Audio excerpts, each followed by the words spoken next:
everybody, and welcome to the newest indoor adventure in The Ghosts of Saltmarsh, Part 22, also known as Tammeraut's Fate, Part 1 / The Aftermath of the Final Enemy. I don't know why they would name a chapter The Final Enemy when it wasn't the final chapter, but I'm not Wizards of the Coast. That's fine. Today is December 5th, 2019, and you are loved. And that is an important thing that we like to begin every single one of our sessions with telling all of you audience members because we feel like it is gosh dang important to do so. If this is your first time hearing that message or watching this game, feel free to go to youtube.com/indooradventures and check out our VODs or go anywhere where podcasts are available. We are there as well. We also have a Patreon set up at patreon.com/indooradventures, so if you would like to help support the show, join the after show, or possibly get access to the Discord, don't worry, you can always find the Discord link below. Consider going to and checking out our Patreon. We also do have a merch store set up at bit.ly/merchindoor. It has a very, very limited supply of things because Teespring still has not allowed me to verify.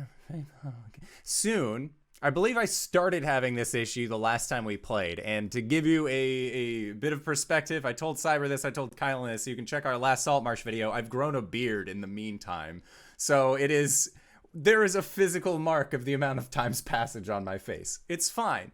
Normally, we are joined by our dear friend, WheresMyDingus, aka Dingo, who uses she, her, who plays Hish Sunguard. They will be joining us later. Hish Sunguard, of course, uses he, him pronouns. But Reeves, who are you playing?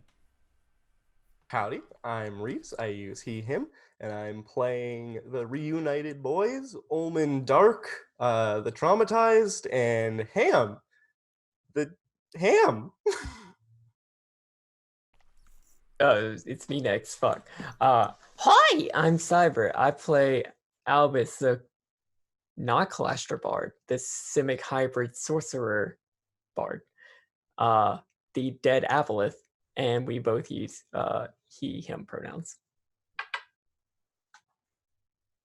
Hi everyone, I'm KyleWithAnN. I am playing Jilfa'en. Death So Nice We Did It Twice, Lyrandar, who is a half-elf cleric, and we both use she, her pronouns.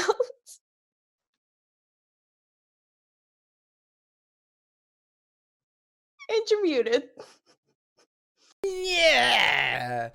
And hello, I am the indoor adventurer, he, him, and tonight I shall be your dungeon master. So, a little bit of recap since the last time we left off.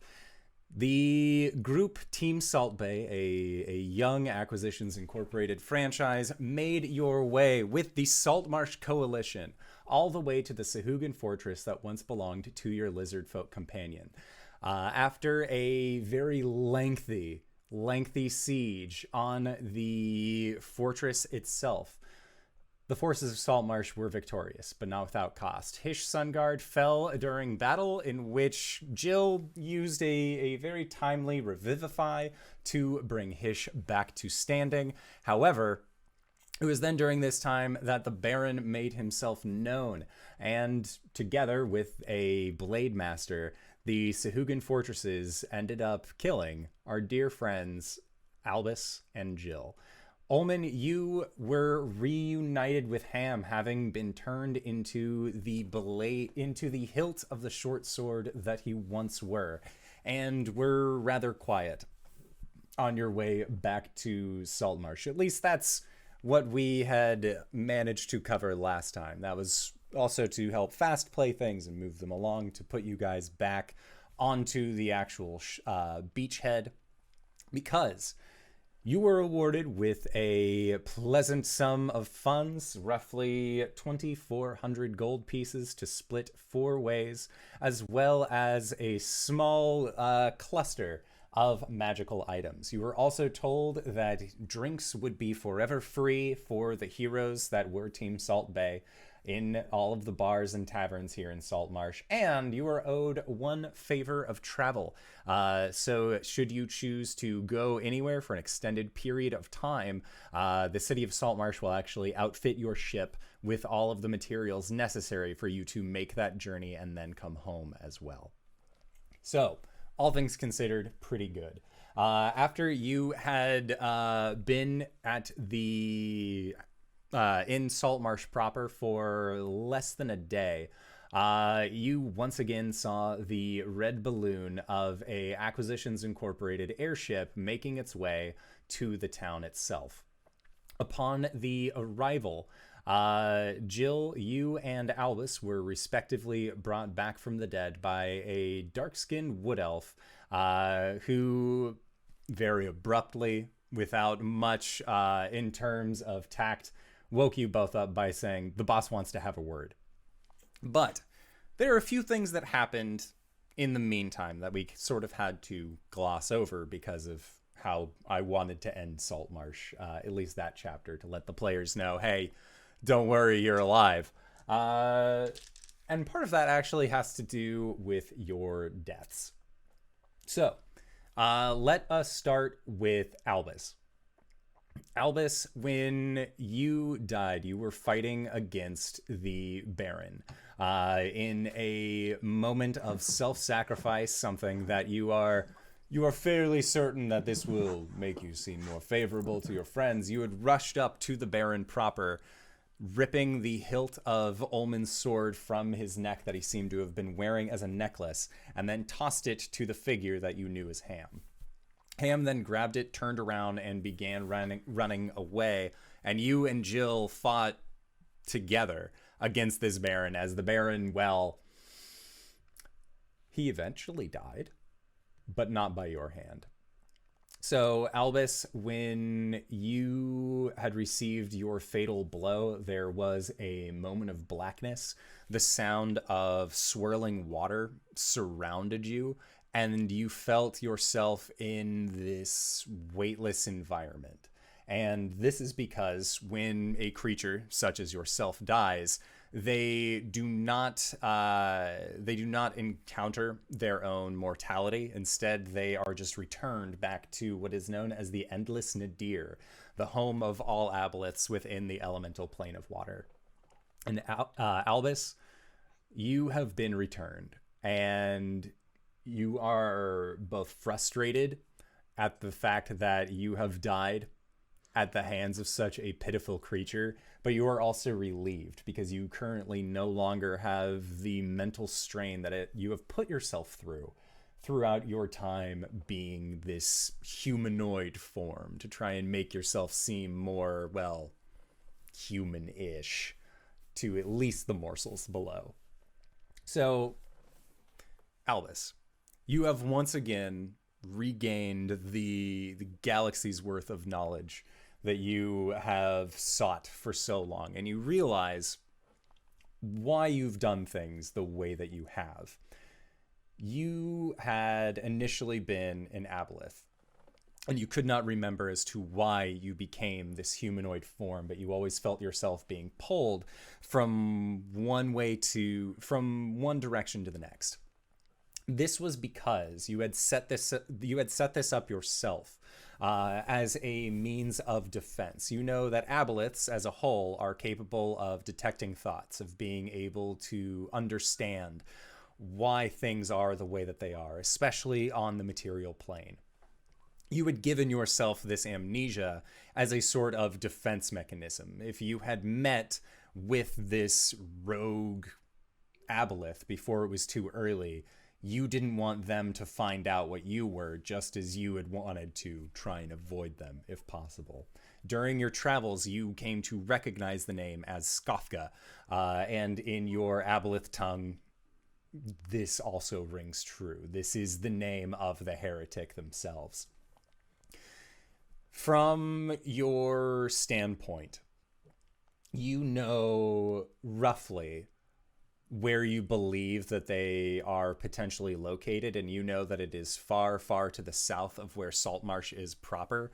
And in your current state, this is upsetting. It has taken you so long and so many years to gain the trust of the people of Leflung, to allow you to have this body, to allow you to stop this intercessor. And you find yourself without. And you don't know how long you have to wait around again in order to actually put a halt to this interloper, as it were. So you look back towards the people of Saltmarsh. The people of Saltmarsh, they like heroes. They like their stories. Everyone on the Sword Coast seems to like these stories of heroes. And as you look upon Saltmarsh from your space within the Endless Nadir, you can see the Acquisitions Incorporated ship appearing. And when you see this wood elf attempting to revive you, you know that their magics under normal circumstances, for one such as yourself, wouldn't function as much as they think that they would. You aren't being pulled from an afterlife. This was your true life, and the other was the facsimile. But in this moment, you realize, I can sidestep all of the effort to once again find a body if I just allow myself to be spiritually put back into this lesser form. In doing so, though, you are going to be losing out on your galaxy's worth of knowledge. So, one thing that I would like to present to you as Jilfa'en the Aboleth, I will allow you to leave yourself 3 hints/reminders for the future, to basically plant seeds of where your Aboleth knowledge was, so that way you can remember at a future date as Albus Albus the biped. I don't understand. So, for example, when you get shunted back to bipedal Albus, one of the things that you may or may not remember is the rough location of where the heretic is. Yeah, I'm keeping that. Okay. Are there, so as far as going into that as well, you also have a pretty large understanding of most of the overall lore of the Forgotten Realms, things that you would maybe want to include in, say, your Aboleth Temple. You can also manage to pull from the Endless Nadir, so that way you can bring it with you. But these are all, you won't remember everything. So that's How do I get somebody out of a deal with the god? Okay.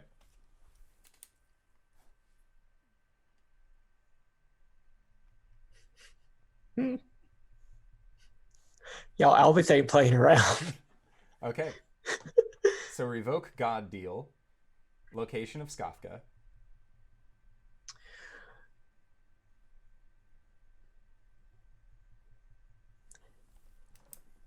And how to find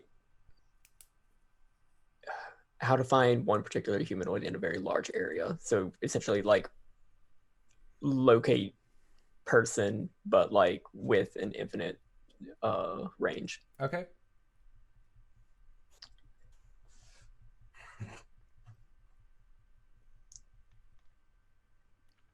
Sounds good. All right. Not necessarily like giving me those powers, but yes, how to find that information. Of course. Because again, if Skothka found any of these, well, then they would immediately know how to do said things as well. So you kind of do have to leave yourself clues and hints. But yes, so when you come back to your bipedal form, you will have left yourself these hints, as Aboleth Albus would have. So then next up is Jill. What happened during your stint in the dead rooms? Whereas before, it was very much a situation where you found yourself in front of Umberlee being judged and threatened, and then Tharsden came and offered you sanctuary due to the efforts unknown to you at the time by Albus and Ulman to do whatever it took to bring their friend back to life. I feel like Albus partially resents it now just because he got you into the mix with yet another god, but it's fine. And you remember that one of the last things that you saw was fighting alongside Albus to the bitter end against this Baron. And Jill, what were your last thoughts as the Baron ended up striking you down?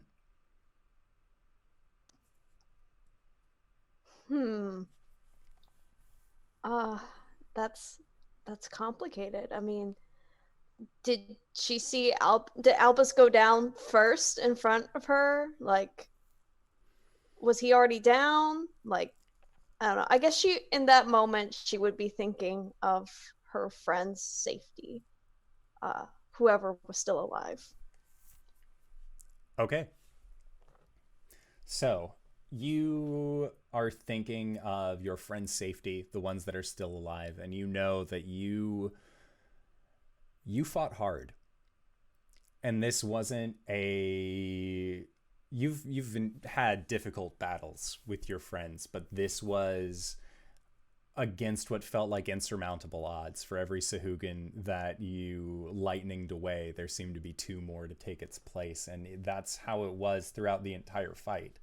And even as soon as you felt like you possibly had the upper hand on the Blade Master, that was when the Baron showed up and things just went south. But you managed to see Albus from an make an insight check when you saw Albus grab the Albus grab the hilt of Ulman's blade and then throw it towards Ham.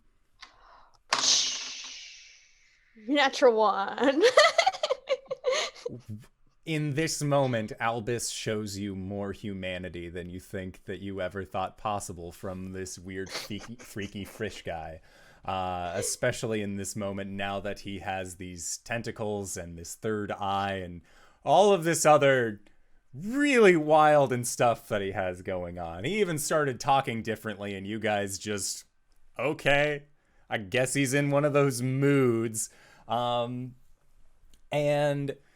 as you have these moments of wishing your friend's safety, you come to realize that that's the one thing that you've almost always wanted at this point, was just safety and security. And that's something that has never been afforded to you, especially from the get-go when you were forced into a relationship with Umberlee.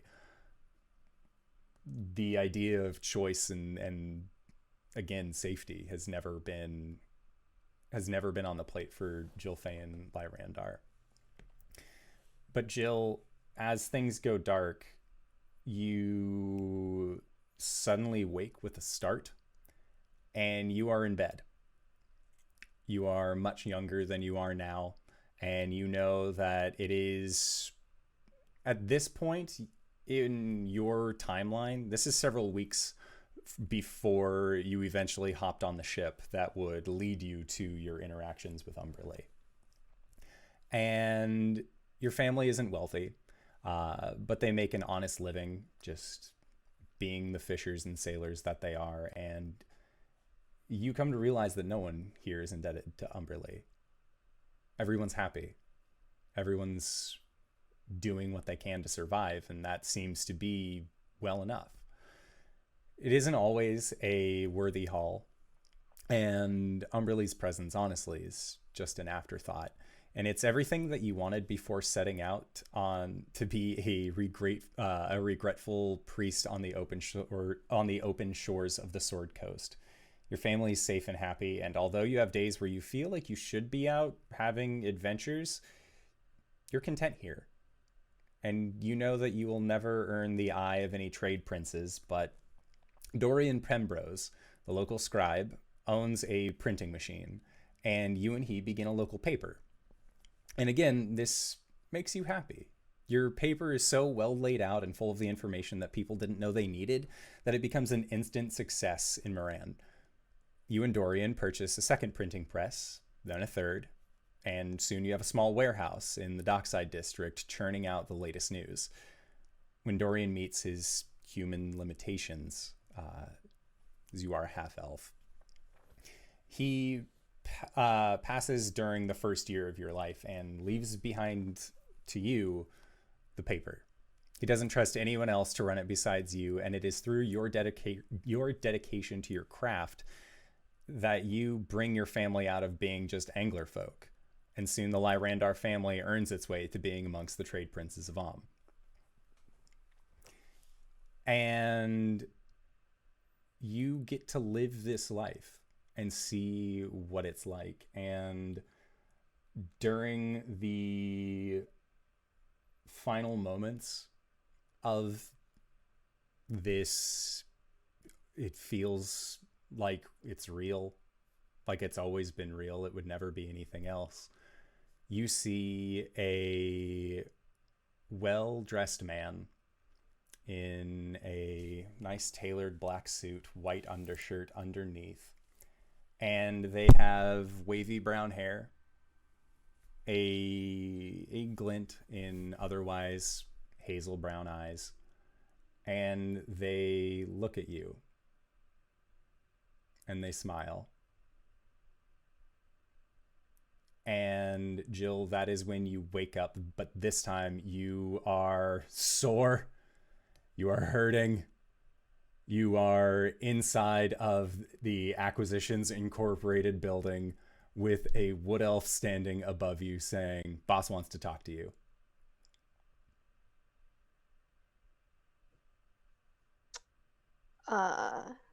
She doesn't say anything. She just kind of rolls over. And Jill, you have a faint memory of all that happened during your time between. Because you realize you died. Again. And the figure just stands and looks at you. This dark-skinned wood elf. And they just sort of click their tongue and have a deep... They roll their eyes and then kind of turn and begin walking out the door. And you can see that at their hilt is this brilliant, almost jade-colored scimitar that looks like it has veins running through it like a leaf would. Hey, it's Dingo! Yay! Let me change the layout. My apologies. That's okay. Dad was stuck in traffic. Oh no! Number one, traffic dad.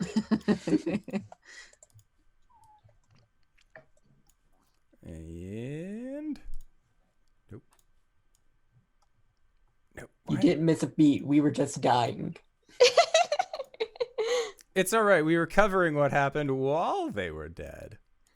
Well, I had a lovely dream sequence where I lived out a very happy life. Uh-huh. A very happy life with no Umberly. I didn't do shit. It was Okay. great. All right. So the two of you have been once again told, boss wants to talk to you. But now that Hish is here, the two party members that were alive post the Sahuagin fortress is Ulman and Ham and Hish. And the two of you know that you won. Dingo's camera, no. Dingo, can you hear us? I can hear you. Okay. Okay. So, yeah, if you want, we can wait for you to restart your camera. Otherwise, we could just keep going, figure it out on break. If it won't mess up the layout, I'll fix my camera and It'll you be can keep fine. going. Okay. It'll be fine. So, the two of you, Hish and Ulman/Ham, and to an extent Bims, have found yourself on Oliver's Triumph. But you feel a bit verklempt at the idea of this being a triumph. You were able to defeat the Baron. You were able to defeat the Blade Master and defeat all of the Sahuagin and rightfully oust them from the lizard folk fortress that they had taken over. But on your way back, you have to carry with you the bodies of your fallen friends. And it is going to take roughly 12 days of sailing to get back to the mainland, that you, Hish, and Ulman will have time to think about the events that have transpired between your group. So I would like to open that up to Ulman and Ham to start things off with, because I know, Ulman, I did the thing that I said that I would do several weeks ago, but I didn't wait until last night, but I sent you a recap as to the events that happened to Ulman while he was a short sword, and what has led him to now be only a hilt. So it is you and a very, very exhausted Hish on the deck of Oliver's Triumph. Yeah, I think Hish, he's sort of looking a little lost, and a little perhaps spaced out, and he kind of turns in a circle a little bit, and then he looks at you and says, well, how are you feeling, Ham?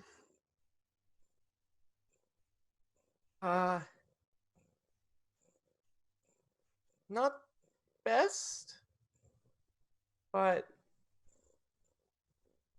kind of good. I don't know. Yeah, I don't know either, buddy. How's Ulman? Is he in there? He's there, but he hasn't said much.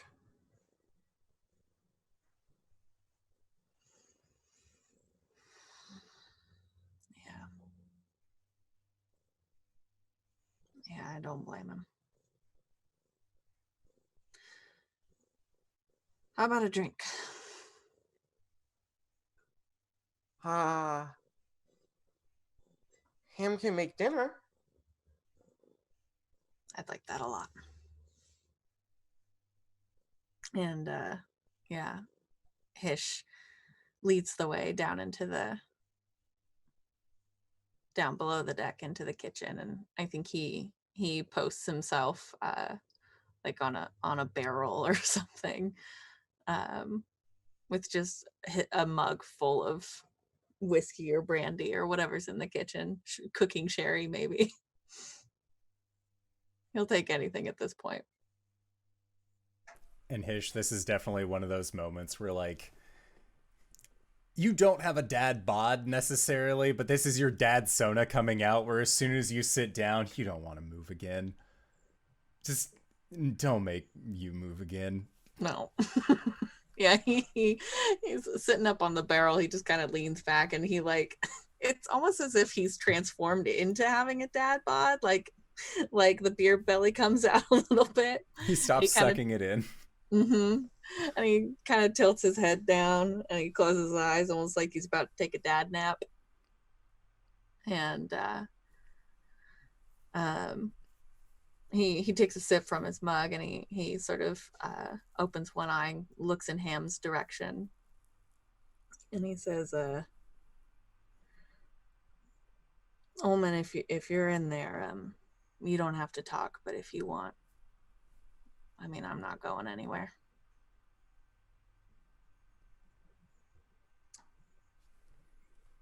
Ham just continues cooking. I think he's picked out, like, the fattiest pork chops he can, and is just, like, frying them up with some greens, because Ulman says you always have to have something green on your plate.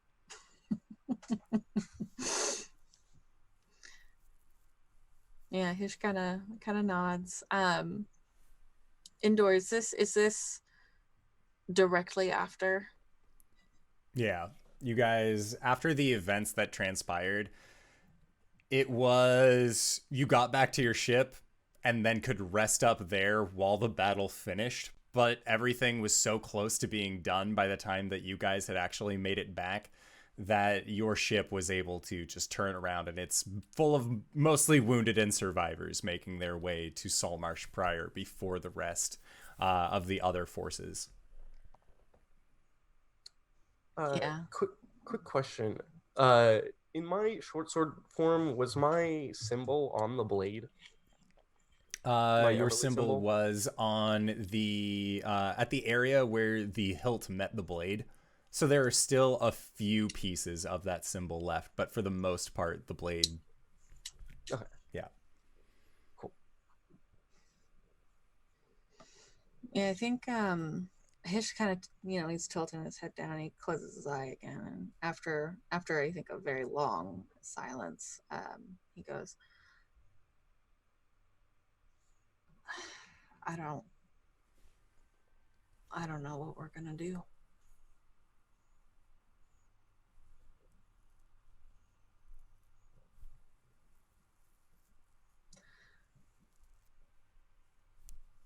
I'm not going back. I'm not going back to Ack Inc.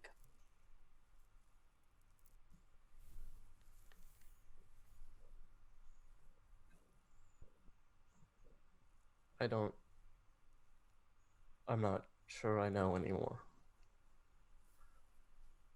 But not that.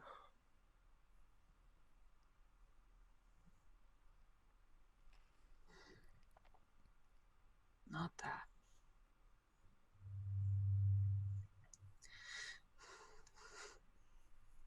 This might be a little grim, but do you think our contracts are null if our documancer is dead?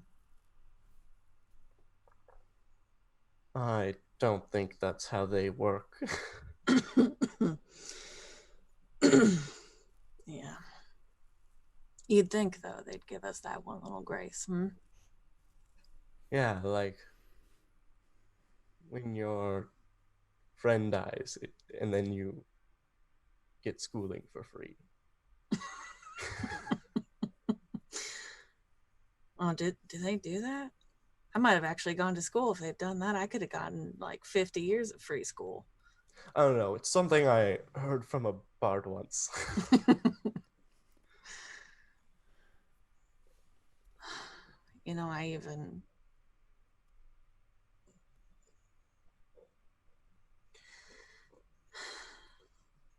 I thought it would be a relief in the event that Albus didn't make it.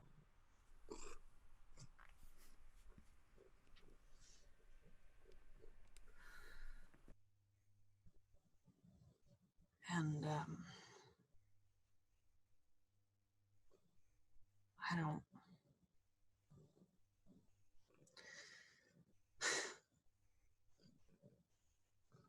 Well, it's not. He spent his last moments grabbing and throwing me, which I suppose I feel like I was supposed to be in that position. It was vaguely my job.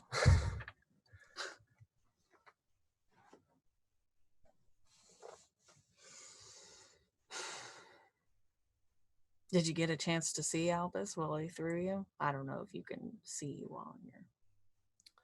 I can sense who is touching me, but it takes a bit of willpower to use any senses beyond that. Gotcha. Well, he certainly, I mean, you might have been out of a job anyway. He bulked up, so. What? Yeah, he just showed up on deck with, 2 more arms and, well, not arms. They were, I hate to say the word tentacles, but they really were. You know what? I feel like I should be more surprised, but When he is Hish an is Apolleth. describing this, Ulman, the way that you communicate with Ham is through that like mental children's picture book of crudely drawn things in crayon. You definitely see a depiction of Albus with like tentacles coming off. There's like a blue dot in the center of his forehead now. You get Ham's version of what Albus became. All right. Well, I guess, for Albus, he's not technically gone.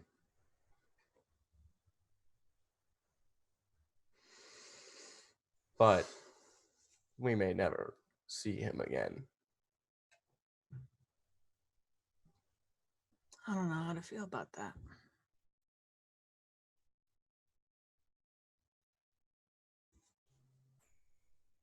I really don't.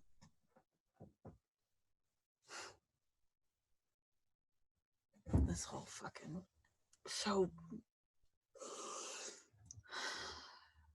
I can't believe how stupid I was.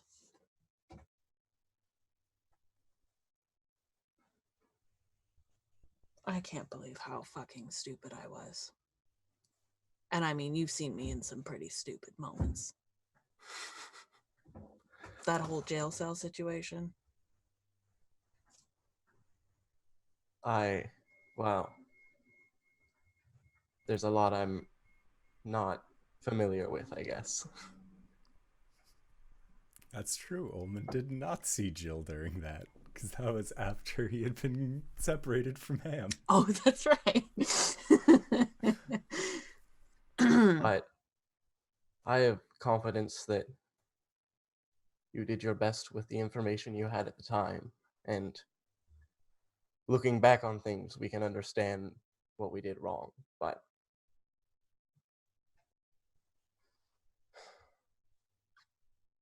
we can't change them.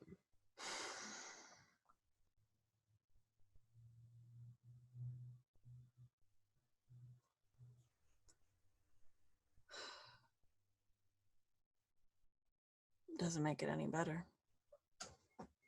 I knew better. We weren't prepared. We should have backed up. We should have waited for reinforcements, and we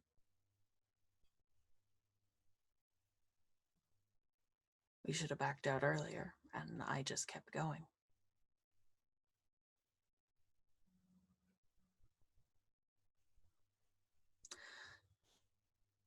And it didn't help anybody. And all I could do was crawl.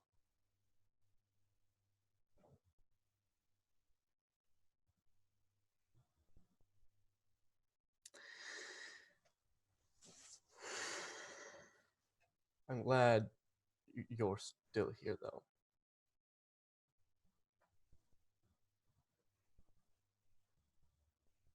I'm terribly sad over, well, the both of them.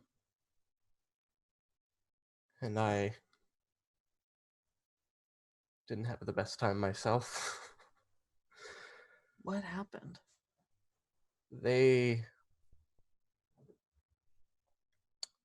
and I think at this moment the hilt of Ulman comes out of Ham's hand. They shaved me down bit by bit. And I didn't know I could feel pain like this, but I do now. God. And, at first I tried to exert my will like I did with Ham, and that didn't work, and I prayed and thought maybe because I was underwater it might reach Umberly's ears, but there was nothing. And the greatest comfort I've had is feeling Ham with me again.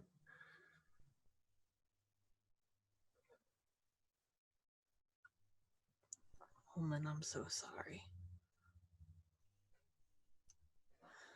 I'm so sorry. I never should have. I never should have had us. We should have just fought through that room. I never should have had us surrender.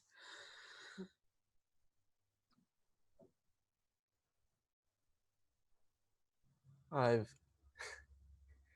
hidden things on my body many times. I feel like I should have managed that one myself, but No, Ulman, that.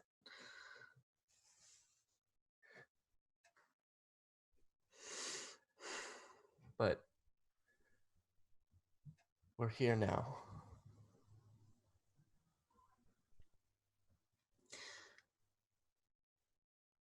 Yeah, I guess.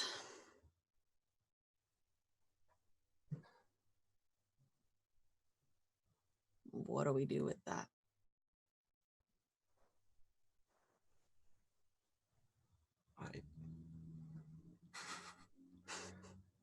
He forces his face into the biggest, broadest grin he can, puts his thumb up.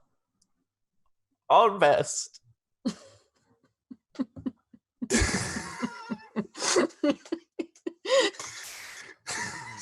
Yeah, I think that gets a good chuckle. And he sort of puts his thumb up in return and says, yeah, we'll do our best. And he kind of sits forward and he motions you over. I go in, Yeah, give you a long hug. Yeah, he gives you a big hug, and I think he just, as long as you'll let him, he just kind of squeezes you and rests his head on your shoulder. Yeah. Sit there for a couple minutes in silence. Yeah. And then he says, "Look, don't let that pork chop burn. It smells good." Oh, right. Yes, I should get those off the grill. He goes over and plates them both and brings them back and like looks at you drinking the cooking wine and squints and like goes and opens a cupboard and pulls out some nice whiskey and brings over the bottle and puts it down. Yeah, he gives you a smile. And I think he pours you a glass too, and sort of half-heartedly clinks it and says, "To doing our best." To doing our best.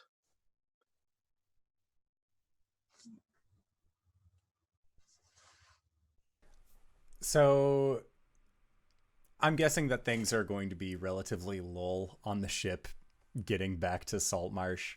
More just like addressing the fact that people have died around you. This is both a happy victory as well as kind of solemn, because as is true with the winnings of all wars. Ulman, is there anything that you would like to do specifically for Albus or Jill? As after Hish has kind of told you, and you had confirmation by Ham as to what befell your friends, Albus's physical form it's a lot to take in, to be fair.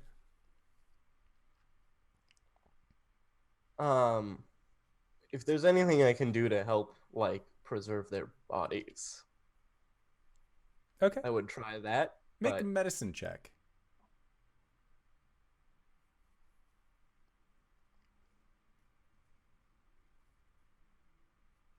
19? All right. So yeah, you were able to preserve their bodies well enough.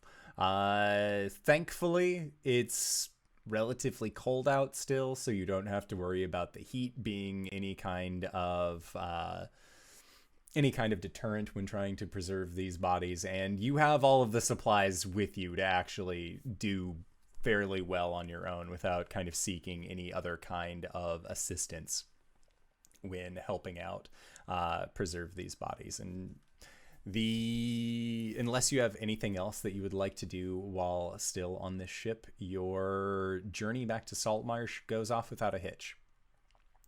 And upon arriving, as players that you'll still have a night before the Acquisitions Incorporated airship arrives. Hish, are you going home now that you have finally found yourself back on the shores of Saltmarsh? I'm going straight home. Okay. And when you end up getting home, there is you can hear the clatter of pots and pans coming from inside of your house. You can smell food is being cooked, and you can hear the sound of your son running around inside of the house, trying to be as ever helpful as he possibly can. Thankfully, you've had some time to recuperate from your overall levels of physical exhaustion. However much narrative exhaustion you want Hish to have, though, is entirely up to you. Mm-hmm. And when you open up the door to your house, Talia doesn't even look at you. She just points over towards where you can see that there is a pile of dirty dishes, and she just says, "Can you please lend me a hand with this? He's being really active today." Yeah, I don't think Hish says anything, but he walks over and he starts doing the dishes. And you see that she has made enough for 3 people. When talking with her, you realize that she saw your ship coming back, and to her there was no... Obviously you were coming back. And when you got home, she knew that you would want a hot meal.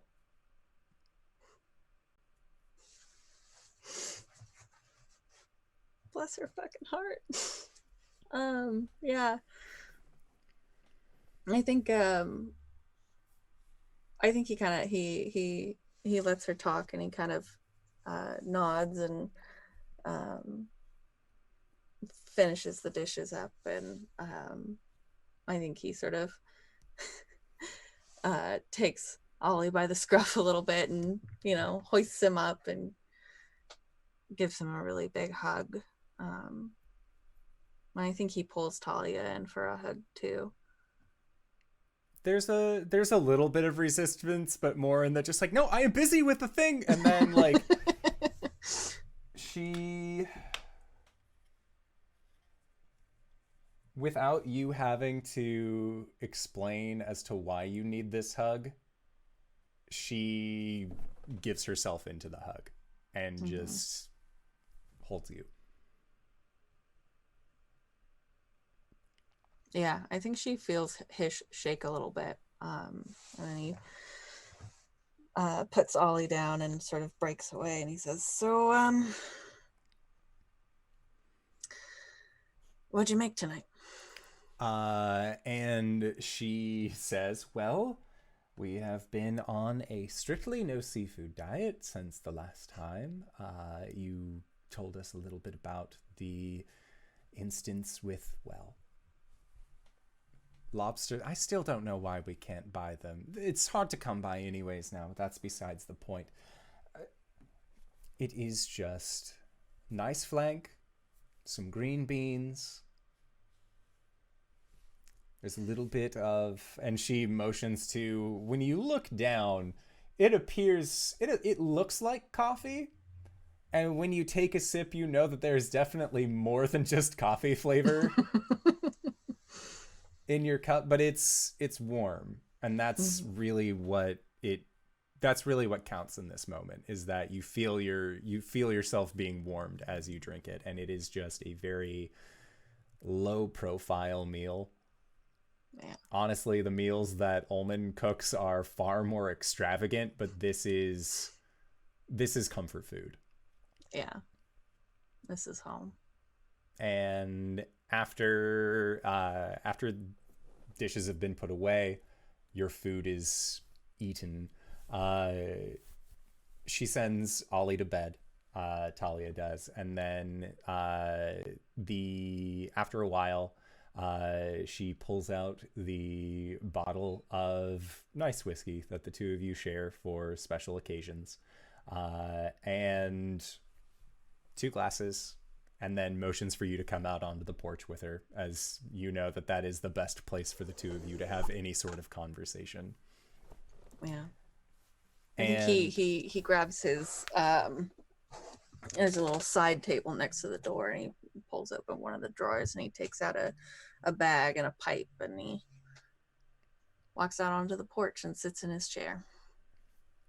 And she pours herself a glass, and then says, well, considering that most everyone that we saw, and from what we've heard, did you do it? Yep. We sure did. She nods and says, do you want to talk about it, or would you rather me distract you?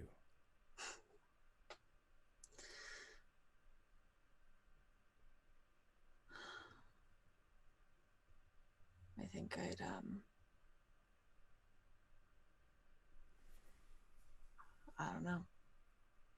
don't know. Well, because of your recent jobs, we can afford a better house. We don't all have to share just one large room and a kitchen. What's wrong with this house? Well, nothing's wrong with it. It creaks just the way I like it. I suppose that is true. No, yeah. Ollie deserves to have his own room. I think we could all use our own room sometimes, unless you didn't want to.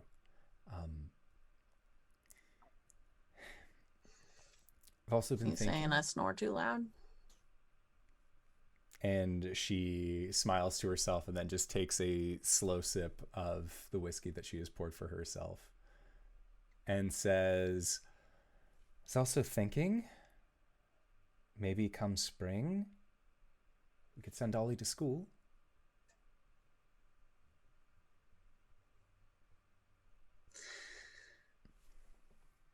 Fuck, yeah, I forgot that that's a thing that children do.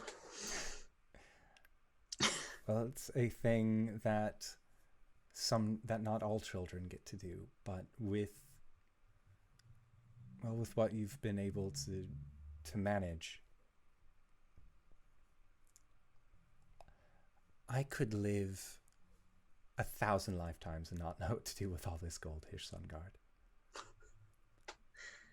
Well, good. And so I'm doing, well, I would like for the boy to go to school. And I think a nicer house would do him better. I agree. I like the creaks that this one has. Mm-hmm. And the drawers stick just ever so frustratingly. Yeah. I mean, last I heard from your mother, you hated this place, and I wouldn't say that I hate it. It's just not what I was expecting. I know. But that doesn't mean that I hate it.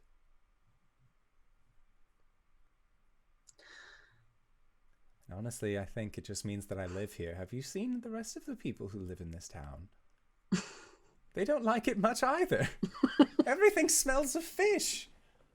First of all, I like this town. It's a great town. Once you get over the constant singing of shanties, I could do without that. And But she just has like this 1,000-yard stare when you bring up sea shanties. But once, after a while, you kind of get to it's not really a fish smell. It's more of it's a complicated aroma. And once you really get to know it, there are notes of salt and kelp and... Oh, I'm well aware. I am well aware of the nuances of ocean breeze at this point.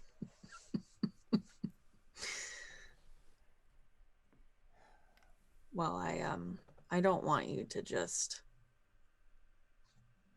I don't want you to just be somewhere. That's not what I want for you, and that's not what I want for him. I want you to love the house you're in. I want that for you. And she nods. I don't suppose I could persuade you to let Ollie take a year and let me take him out on the boat and show him the ropes. She looks at you. When he's older. He's old enough. You just got done defeating an entire fortress of weird fish people with the help of lizard folk, bipedal fish. I don't know what they were, but they walked on their flippy flops and it scared me. And you want to take our tween-age son out onto a boat for a year? First of all, when you call them flippy flops, they don't sound that scary. Second of all, is it so strange that I just want to sail out in the ocean with my family and go fishing? Fishing is one thing.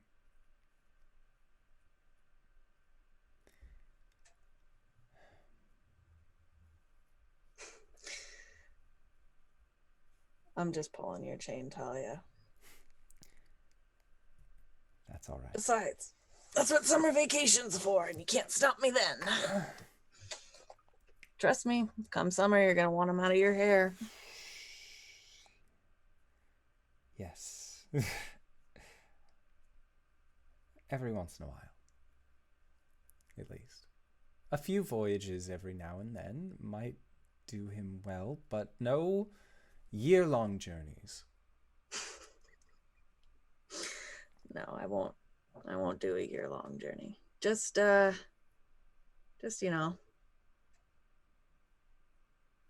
a ways and back. And she just smiles and nods.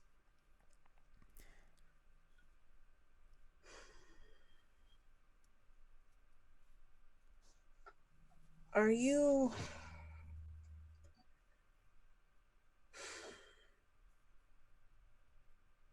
happy here? And she takes another drink and says, honestly, I don't know. I feel like I am happy when we can all have dinner together, and when I know that things are going well. I feel like I'm happy here. But when times are hard, it's hard to keep a happy face for it.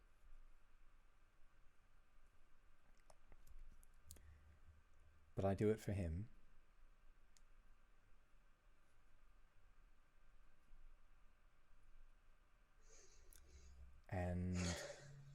as long as Ollie's happy, at least until he can find his own way, then I'll try and be happy.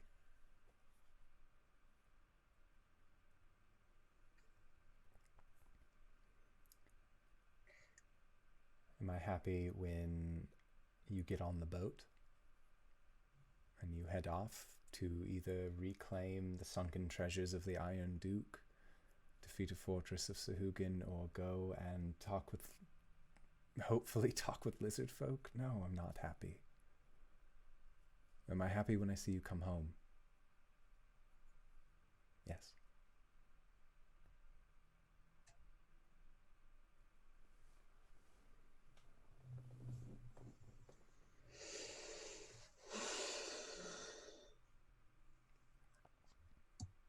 But is that okay? And she looks at you and says, for right now, it's fine.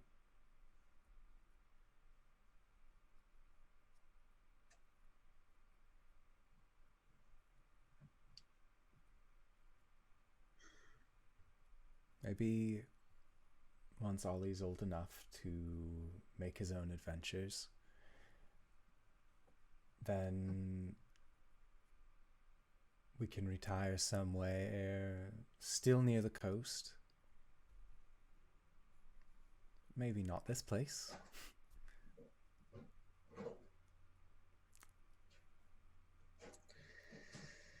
Somewhere far away from Mother, so that way she doesn't ask us to come and visit every holiday. I mean, she's your mom. That she is. I'd say we could move closer to my parents, but I don't think you'd want that either. The truth is, I don't know what I want, as far as planning or future is concerned. But I know what I want now.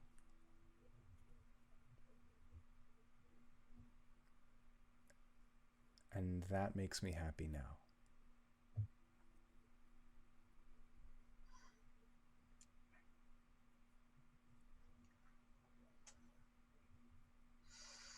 She will lean in and give you a smooch if you let her.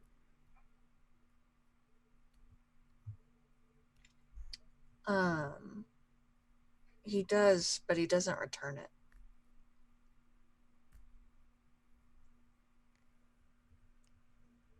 And she nods.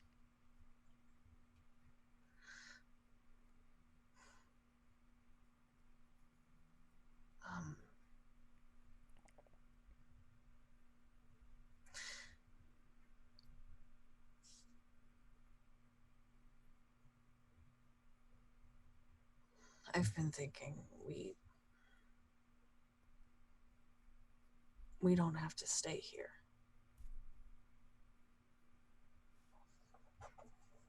Where would we go?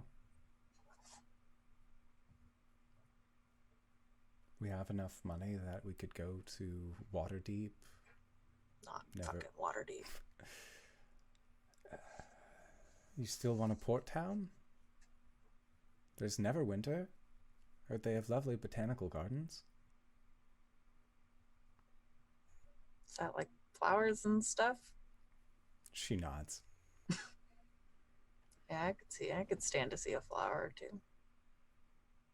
Let's not go to Luskin. It's too far north. Yeah, I'm not into that either.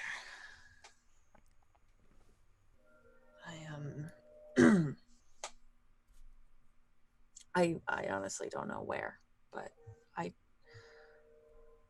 it's... Well, I have a way of slimming down our choices with an easy first question. Are they within a school district? Well, that makes a good case for Neverwinter. I'm sure there are plenty of nice schools there. She nods. What if the kids aren't nice to him? I don't want to have to beat up a bunch of kids. Don't beat up children! I mean, I'm not going to beat them up per se. And she gives you the most knowing look.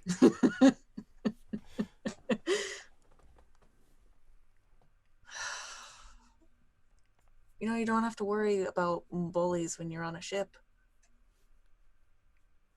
And she just rolls her eyes and shakes her head at you.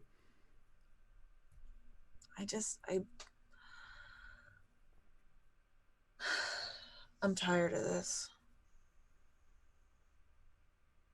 Are you happy? No. I'm guessing that you just want to go on a ship and sail for a year. I don't even know if I want that anymore. I was kind of hoping you had a clearer vision of what you wanted so I could just piggyback on that. Well, right now we have enough money that we can make our own vision.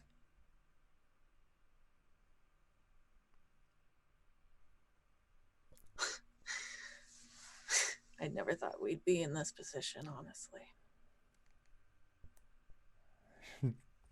She nods. It is a lot of gold. Yeah. It's a lot of gold.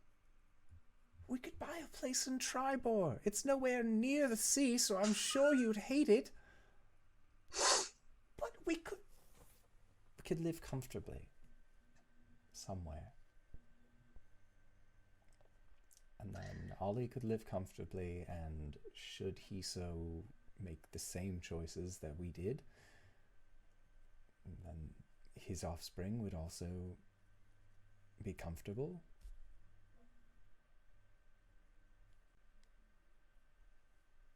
Yeah.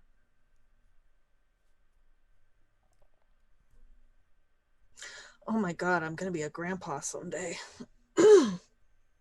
Let's not think about that for. And then she just also shakes her head, just, no, let's not. Like, he's too young for us to start thinking about that aspect of things. But yeah. Well, let's just let's put that on the docket then. Figure out what we want. And she nods. I'm sorry. And there's a little bit of recognition, and she just says, I accept your apology. And she puts her hand out towards you. Just as a, like, to shake, effectively. Yeah.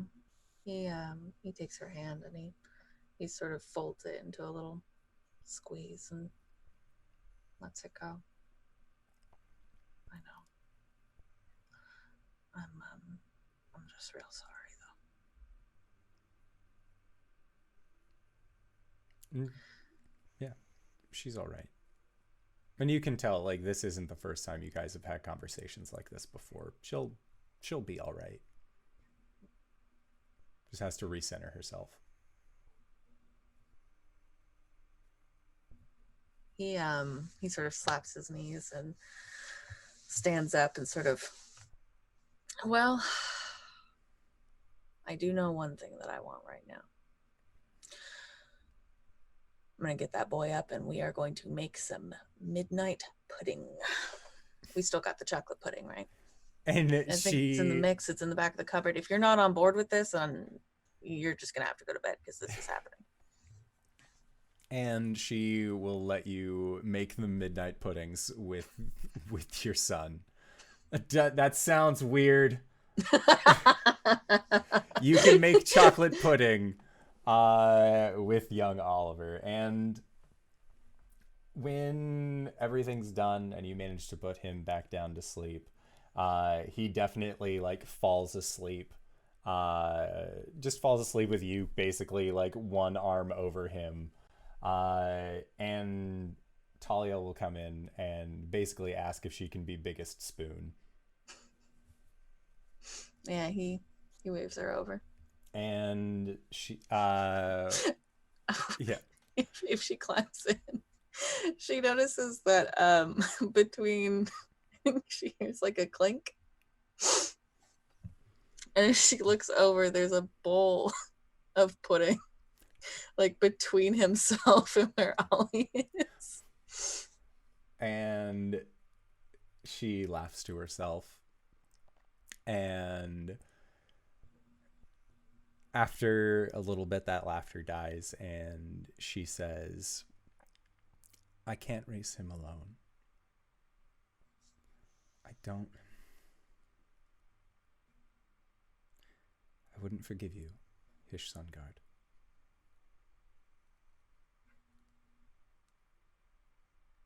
And she just squeezes you a little bit tighter, and you can feel like wet spots on your back as she has to deal with the realization that she might not have had if she had put on food for you and you didn't come home. Yeah, I think Hish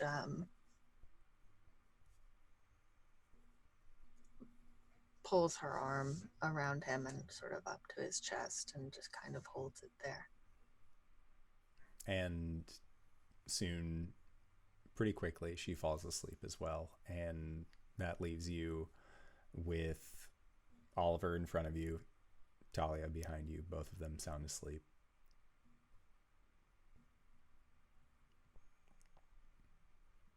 Yeah, I think he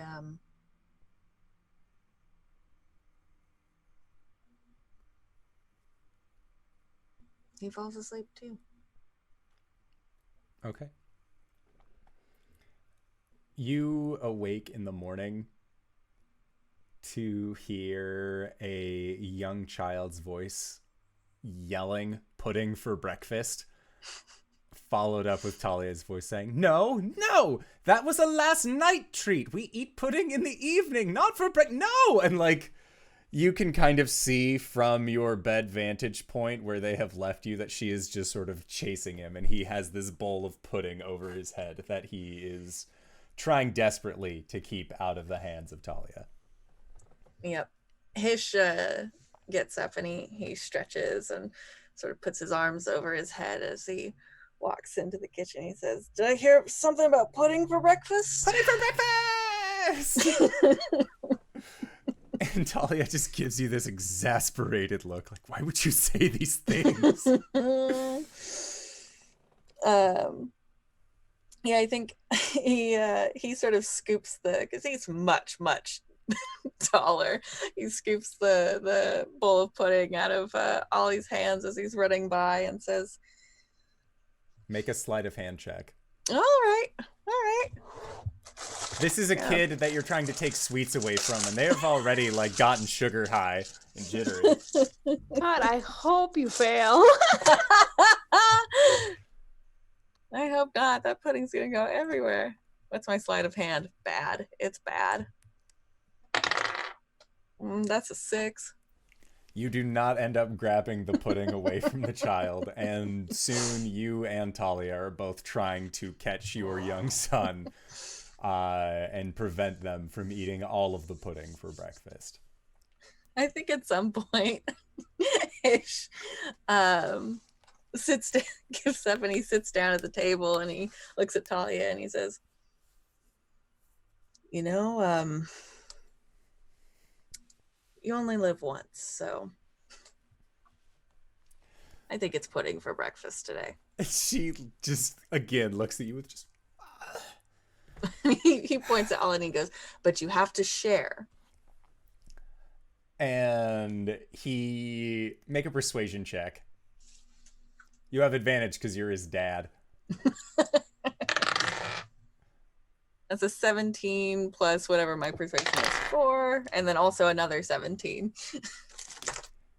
He says okay, and you see that he goes over to the he doesn't know, like, he knows that pudding goes in bowls, but he knows that the smallest piece of plateware that you have are like smaller plates, so he just starts pouring pudding, like dumping pudding onto plates, which is clearly not meant for pudding.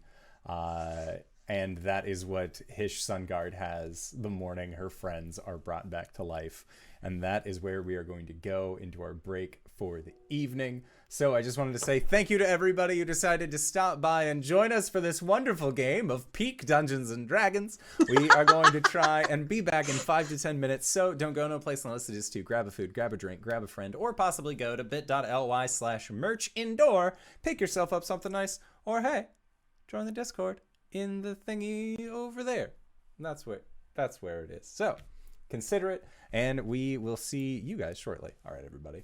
Bye-bye.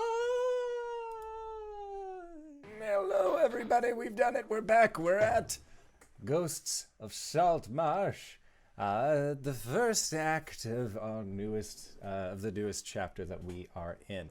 So, we can finally get to this thing, which is Hish. You and Ulman have been in the city of Saltmarsh for over a day now, and at this point you see the Acquisitions Incorporated balloon begin heading towards your home base, and you know that is roughly like, you know that your friends' bodies are also currently being held at your base headquarters. Are you making your way to the Inc. headquarters, or are you just like, still don't want to go anywhere near that place with a 10-foot pole? Hish is going begrudgingly. Okay. I think Ulman goes as well. All right, sounds good. So the two of you end up coming into this large room, and you can see that there is a window that has been expertly selected in this house that you guys had actually cleared out, and then Acquisitions Incorporated had later renovated it. This large, very imposing looking, dark colored wooden desk. And you can see that hanging on the wall is what looks to be a large, at this point I would say it's roughly about at least 60 foot wide, and just like fills the entire back wall. And it is a picture of a very suave looking omen drawn. That seems to have a few accented features, but it's him like working on a piece of paper, and you're assuming that he's doing documancy. And Jill, you and Albus are led by this wood elf into this room. And you can see that there is just this very large, imposing picture of Omen as well. And the wood elf just stands next to the desk, puts their arms behind their back, and then just waits patiently at attention. And the door then opens up, and Omen struts into the room. And as he walks in, he nods towards the wood elf, Walnut, and Walnut nods back to Omen, and then Omen goes around the desk and is standing there looking at the lot of you. Does being dead for 12 days count as a long rest? Oh, for sure.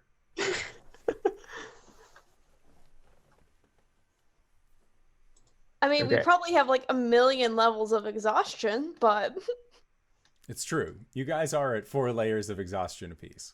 And 1 hit point. 1 hit point currently. Okay. But spell Omen, you and slot, Hish are fine. spell slot, sorcery points, all that. All that jazz is back the way that it was. Detect thoughts. On whomst? Walnut or Omen? Omen.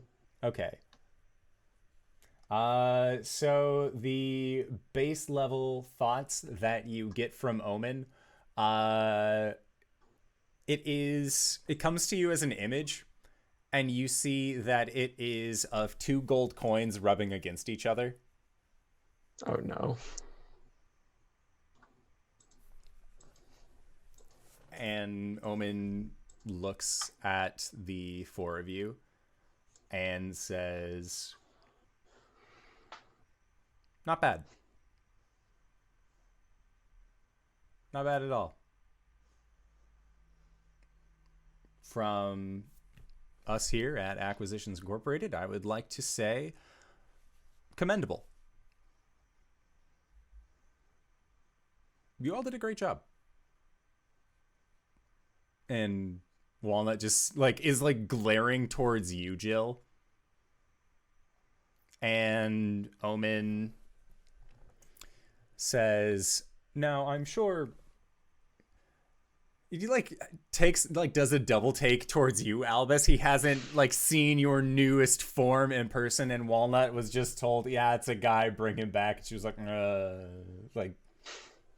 did anyways, but didn't really I still know got what you detect looked thoughts like up. He's before. saying anything about it?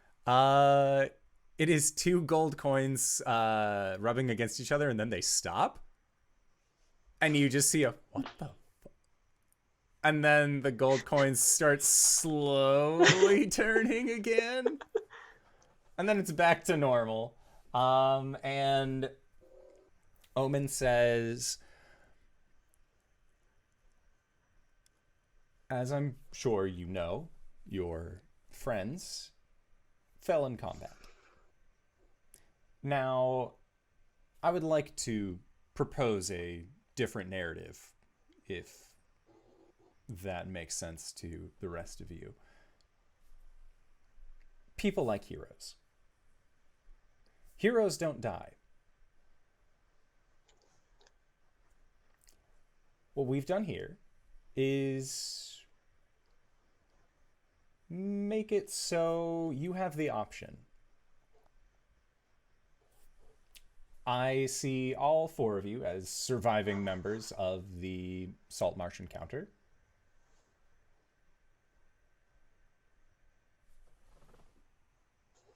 Living members? Living members? Do we all agree you survived? Well, yes, I suppose. Now, it was so strange for the two of you to be poisoned, paralyzed, what have you during this time, but thankfully, the healers here at Acquisitions Incorporated were able to fix your ailments. And at this, he has a very intense stare looking towards both Jill and Albus.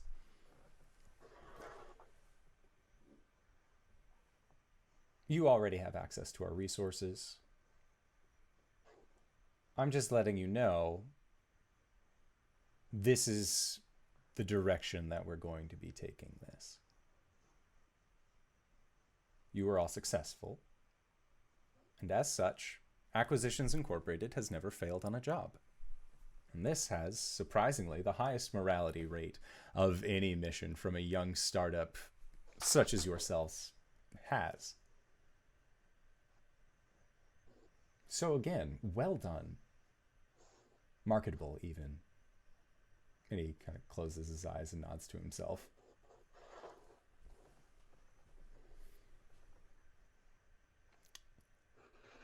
Now, this is new, right? Pointing towards you, Albus. Yes, this is new. And he looks towards Walnut. Did you do this? Walnut, no, I wouldn't do anything like this. Just take some time off.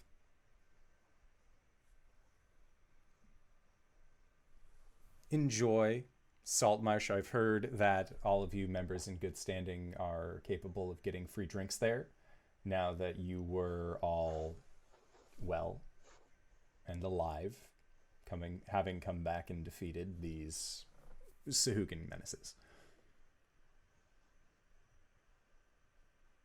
Does this sound good to everyone?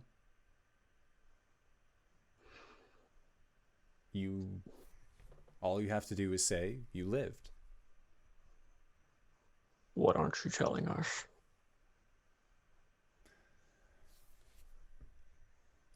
I'm being entirely on the table with you, Albus. It's in the better interest of the company if you're all still alive.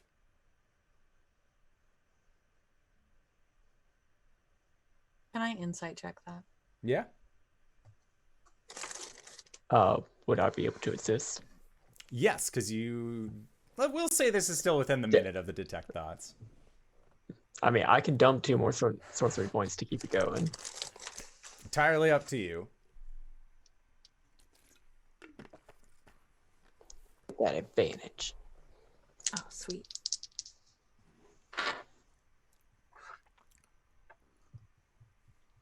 $24.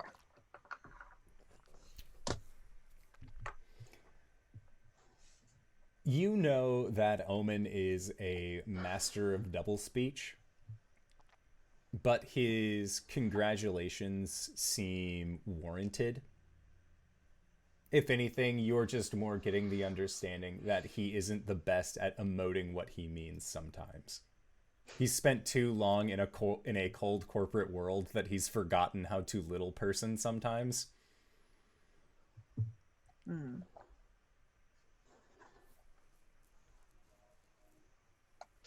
I think Jill, who's been kind of like hazy throughout this whole conversation, hasn't really been like looking at anyone, like arms crossed. We'll just say, you can tell whomever you want, whatever you want, about what happened at that fortress. But if it's all the same to you, I would very much prefer to be on some sort of desk job, because I can't do this anymore. He nods. We'll look into it. And at that, he says, your documancy is quite exceptional. Have you ever thought about possibly becoming secretariat? And make an insight check. Or a perception check, whichever one's higher. You have disadvantage at your roll, so it's really up to you. They're equal.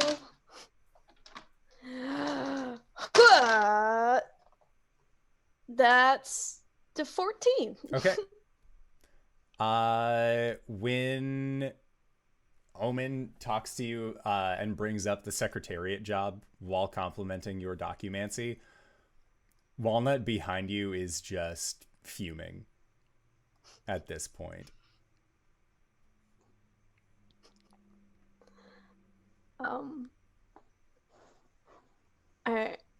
Jill will just be like, just whatever.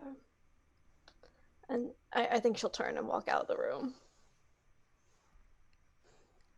And Walnut goes to say something about the fact that you've left, and Omen just puts up a hand. And she stops what she's saying and just returns to the more stoic expression that she had before. So Jill has gotten up and left. Albus is going to follow. Is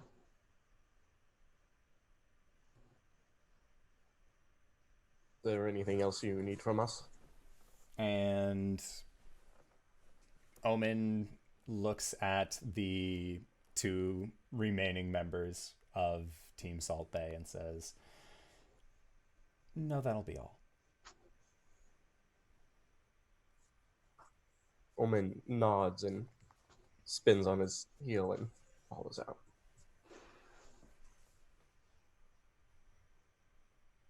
Yeah, I think Hish lingers for a second, but he doesn't say anything. He turns and he walks out as well. And because you had not been paid before, and Hish, you were the Horde's person up until recently, Omen will pay you on behalf of the town of Saltmarsh for you to then divide amongst your party later, 2,400 gold pieces. Okay. He then also gives you he calls it a paperweight, but you recognize from your travels this is a figurine of wondrous power, of the Silver Raven, which will allow you to use it as a animal messenger once per 24 hours. Oh, okay. And then you also leave. So Albus and Jill, it is going to take you about twice as long to get back to town, as you are just at that level of exhaustion. However, there are carts that are available for members in good standing to take you to the city proper. So if you want, you can acquire a cart horse. It's not difficult at your base. Yes, Okay. sure. So, in perhaps the most out of water experience, our four seafaring adventurers find themselves in a cart on dry land, making their way back to Saltmarsh. Is there anything that the four of you would like to talk about on your way home? Yeah. Shit, it's not called Mind Link anymore. Fuck. Invasive thoughts with Oh no. Jill. It's just telepathy. I'm open. I'm ringing your brain phone. How are you feeling? Like shit. How are you? Like shit. Well, okay then. So you know. Welcome to death and dying.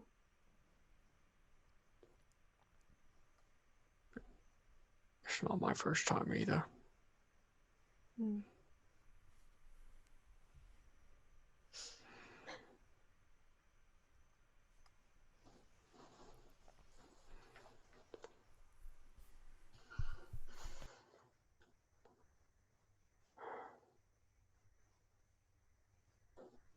I feel a very awkward pause in my brain right now.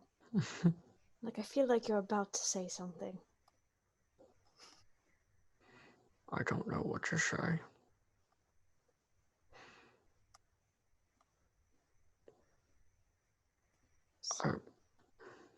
I feel disappointed.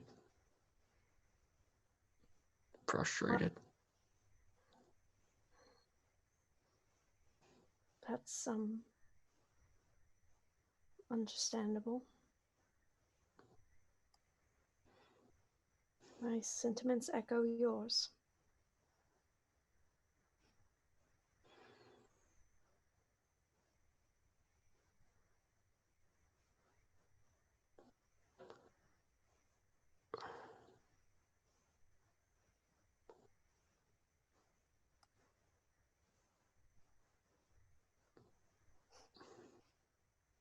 What are you going to do now?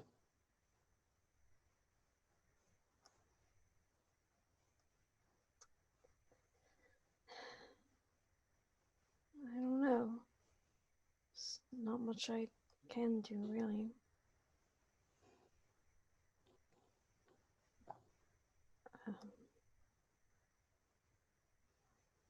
Everything I would want to do is avenue that's currently not available to me. But Everything that you would want to do. Like what?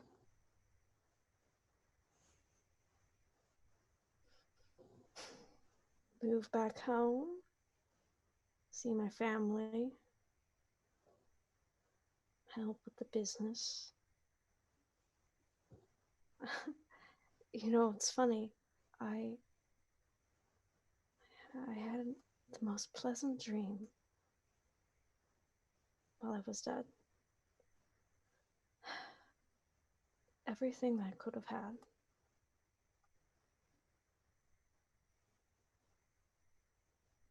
Such a shame I had to wake up.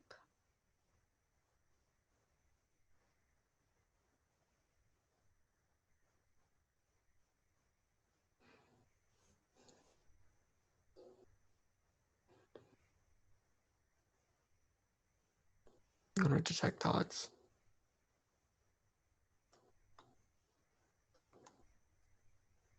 Oh boy, detect him. This was just as you were thinking about your dream. Yeah, I think you would see like just snippets of it, of what she can remember of being a sailor, of helping with the business, of opening a paper, running the paper, and I think it would linger on the mysterious brown-haired gentleman at the end. Do I recognize that person? Make a religion or a history check. Natural one. With disadvantage.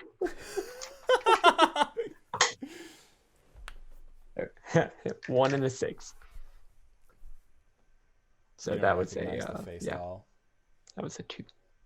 Can I also ruminate on this mysterious man? Jill, make a religion or history check. Which one is better? Let's see which one's better. Do I know that she's trying to recall that information from my Yes. detect thought? Galaxy brain. Ooh, thank you. D6. I will add a D6. That makes that 23. So with a 23, you feel like you've seen a visage that looks similar to how that figure stood, but the face you don't recognize, the clothing you don't recognize. None of this seems recognizable except for the presence.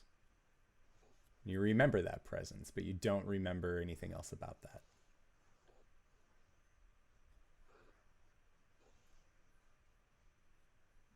This is an unknown face. Yep, thought detected.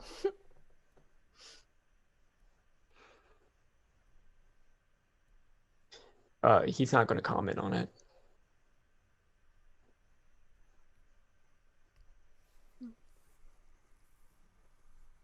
She doesn't say anything else. I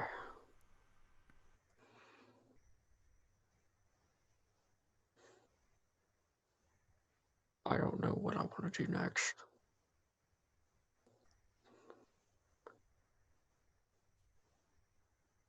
I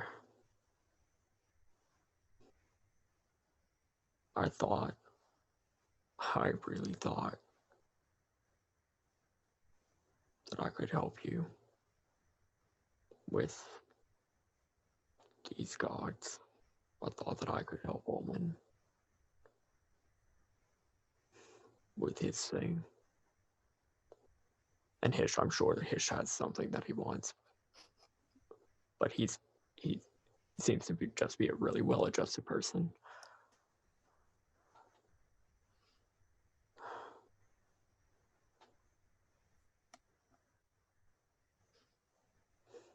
Perhaps you're spreading yourself thin then.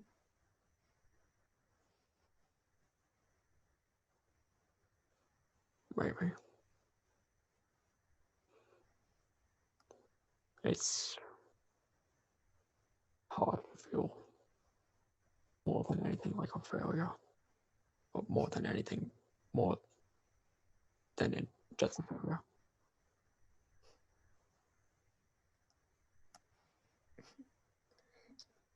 There's no sense beating yourself up. It's an impossible thing.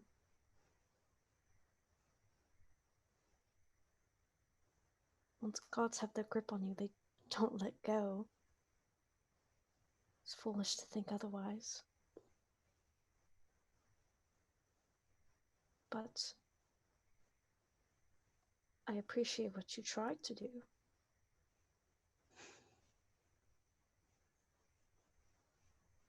Oof, that hurt.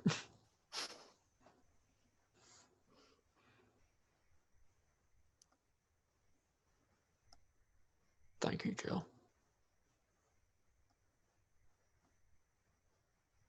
Thank you. Yes, we've just been staring longingly into each other's eyes for like a good 4 minutes. I'm assuming that either Hish or Ulman was driving the cart, and then the other was like one. As far as I am aware, one person always takes the roof on a cart. Like, it's just a thing that people want. Otherwise, it's fine. Ulman, would you have been driving or would Hish have been driving?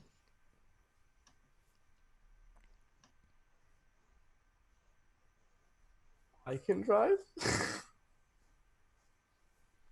Yeah, Hish doesn't have a preference, so. Okay. And then Hish, would you have wanted to be in the cabin with Albus and Jill? Or would you have wanted to be anywhere else?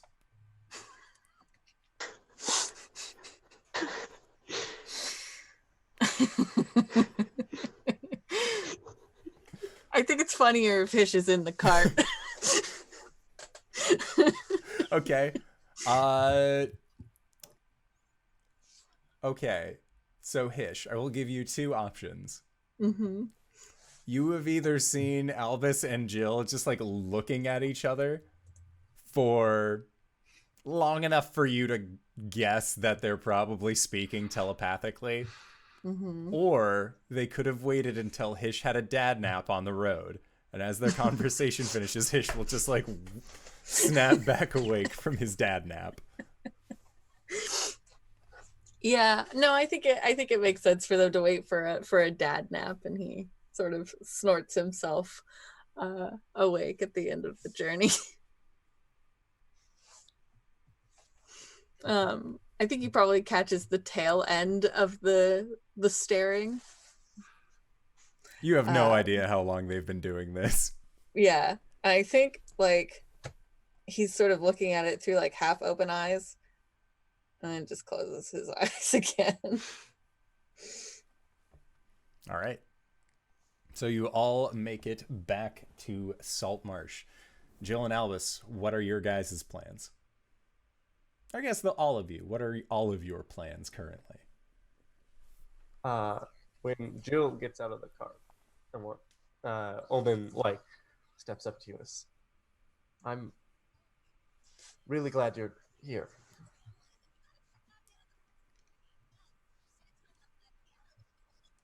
I was going to be very upset if, well, you had to stay dead. Wow, I suppose I was very upset.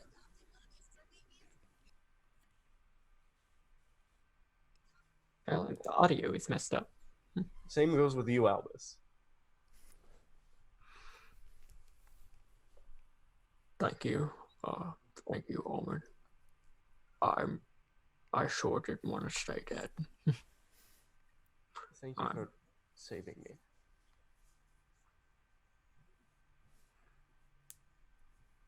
He just nods.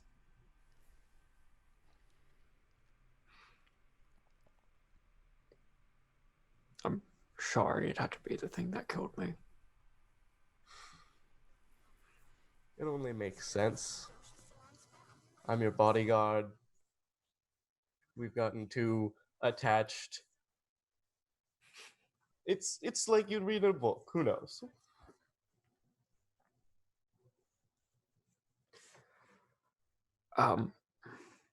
What are you going to do? I don't know. I don't really have any leads, and so I guess I was kind of thinking about getting a house and starting up a restaurant.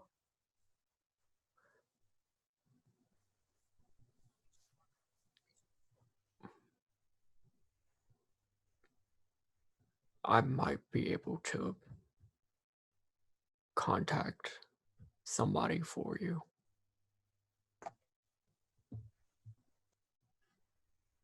In what way? Albus tries his best to describe the sending spell. Would you Okay. like to try that? Yes. Do you remember your... What do you want to try to find your son? I never saw my child. So, was it fiance or spouse? I remember my wife as she was. I'm gonna detect thoughts with the spell slot. What do I see? I think you see a fair, young, blonde woman with light blue eyes. Her hair is like cut at her shoulders. Wearing a nice blue dress. And carrying a bundle of flowers and herbs. Would this be a creature with which I am familiar? Like just based off of the image? Mm-hmm.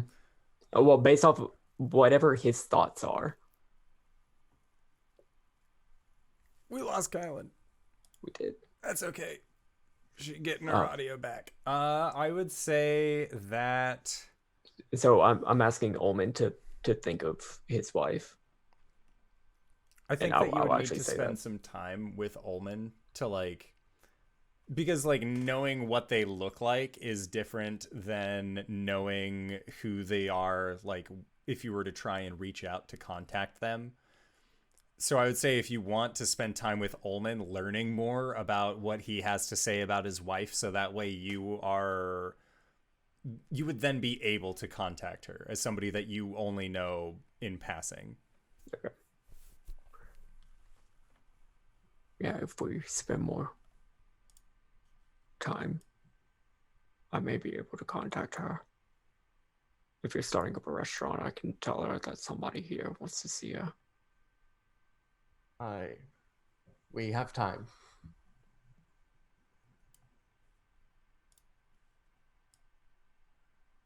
I know it's a long shot, but Any port in a storm, as they say. I wish I could do something about my form, but I don't know about that. Maybe she will. I'm going to try to learn more about this as well. I mean, I just don't really know the details of what was done to me by her mother. She, Do you remember? said some magic at me, and then I was a blade. Is he thinking about this whenever he's describing it? Yeah. Okay. This seems very much like hedge magic. It's not attributed to any particular school. It just looks like this old lady had crazy magic powers and made something for this. Mm-hmm. But I mean, Albus has something to go off of now. Yes. Okay. You were talking to Jill too. Jill can hear you now.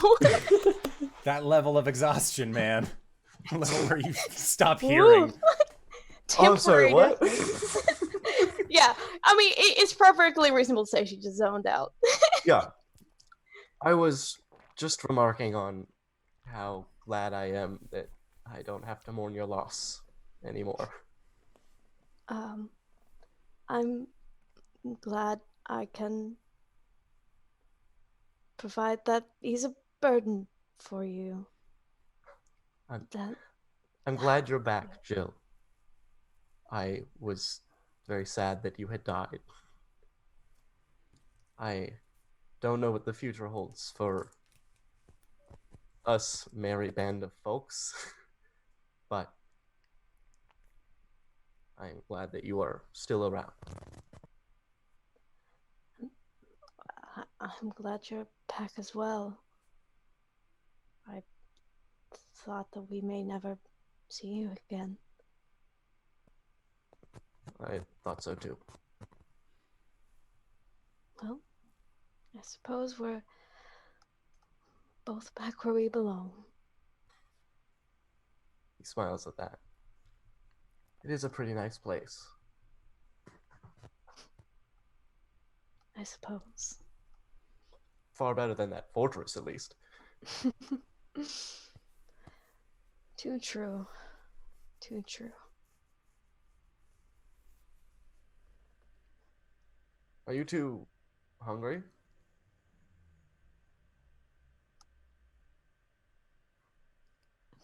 Probably. Yeah, Very I'm much sure. Jill just kind of nods. Big Why don't nod. we get some food then? Okay. So yes, you are all able to use your ship's supplies, and you have team dinner once a week, as had been suggested by your then hordes person, now decisionist Hish Sungard. So you are able to all have it's at this point it's lunch, and then you can have an early dinner if you want. Albus and Jill, you both have unlocked like this secret layer of hunger where no matter how much you eat, you just don't feel full because of the sheer amount of like lack of food that you have had. Magic only goes so far, but today is the day to carbo load. It's spaghetti day. So your nights go by rather uneventfully outside of the people of Saltmarsh. Now hearing the tales of the town actually come, and they are going to be bringing you even more goodies. It seems like Captain Zendros has something that she wants to hand out. It seems like the city council has been sitting on a couple magic items that they just haven't really known what else to do with. So now that you've proven yourselves to be heroes, they are more than willing to dish out.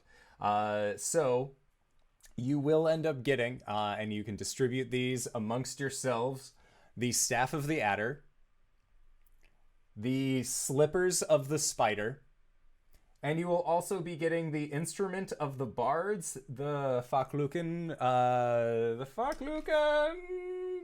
I think I just wrote Bard underneath that, so.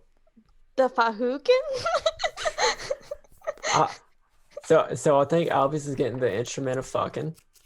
Instrument of heavy fucking. All right. So that's under I for instrument. This is why you should write yourself better notes. The Fakluken Bandor? Yes, Bandore? That one, okay. It's gonna be the name of my next PC. Yeah, so you've received this bardic instrument, as well as the Staff of the Adder and the Slippers of the Spider. So, You have received these gifts. You have your meal. You have team dinner. Is there anything else that you guys would like to do?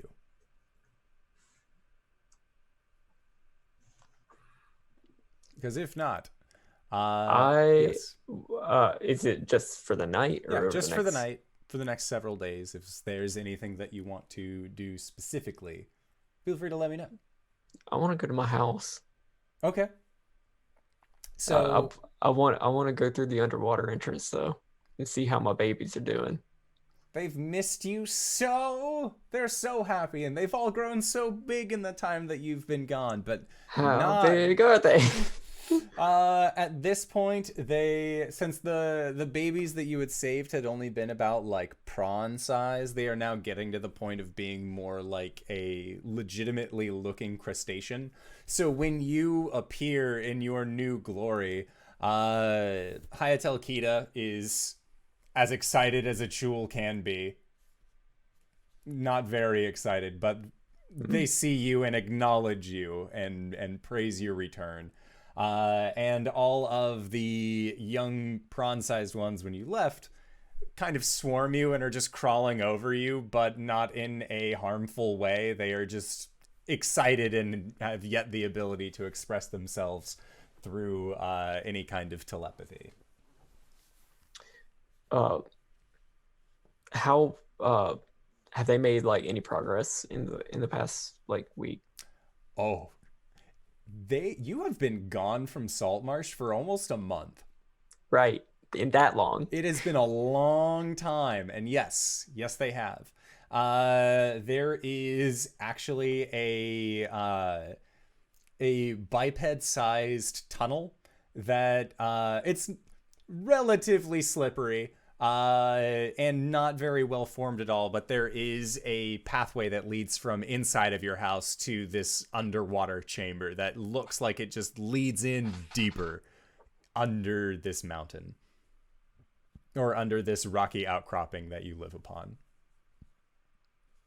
Cool. And is there like a little grotto underneath? Like, Yes. cool. I'm gonna chill there. I'm gonna sleep there. All right.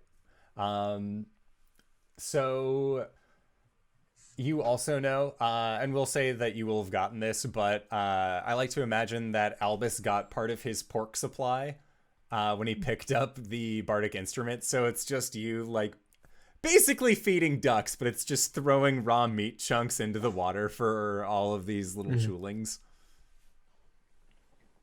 And then, yes, you sleep there. You enjoy the space that you have made yourself. Is a good time to be Albus, especially because they're all so excited about all of the new features that you have gained. It's not that they didn't like your more humanoid style form before, but you look more like what they associate with one of the masters and not one of the foods. Right.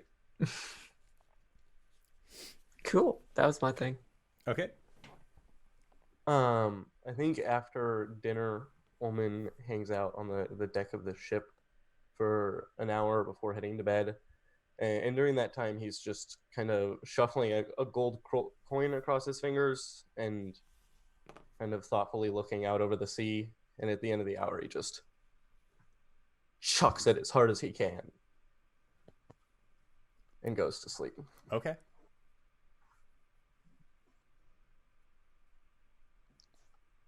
Yeah, I think Jill's going to excuse herself pretty early after dinner to go to bed because she's like really tired. But I think as she flops into bed, and kind of, throws her things down on the bed, I think like the little black book kind of slides out and she'll like take a look at it. And when you peek inside, there's yet another new story.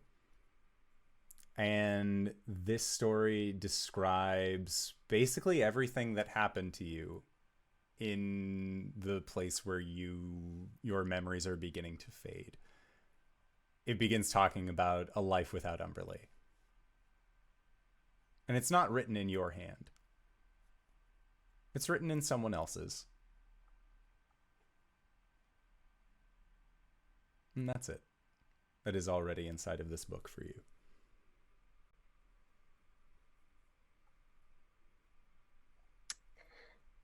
I think she's just sitting on her bed. I think she'll take out the iron, if I remember right, quill, and just write, "It's a nice story. I would love to know the author." And you do not see a response immediately. But instead, what it says is early breakfast, the empty net. Is that the name of the diner style? Yeah, that is the name of our Southern Comfort bar in Saltmarsh. Is the empty net. Okay. I think she'll close the book and like almost immediately just like flump over and go to sleep. Okay. Sounds good. So, Hish, when you get home, Talia slaps your arm. Apparently, she has heard word through the other sailors that you died during the assault on the fortress, and she's rather cross. And she hands you 300 gold of what you had given her. And she says that you need to go get a diamond to replace the one that nice girl used saving your ass.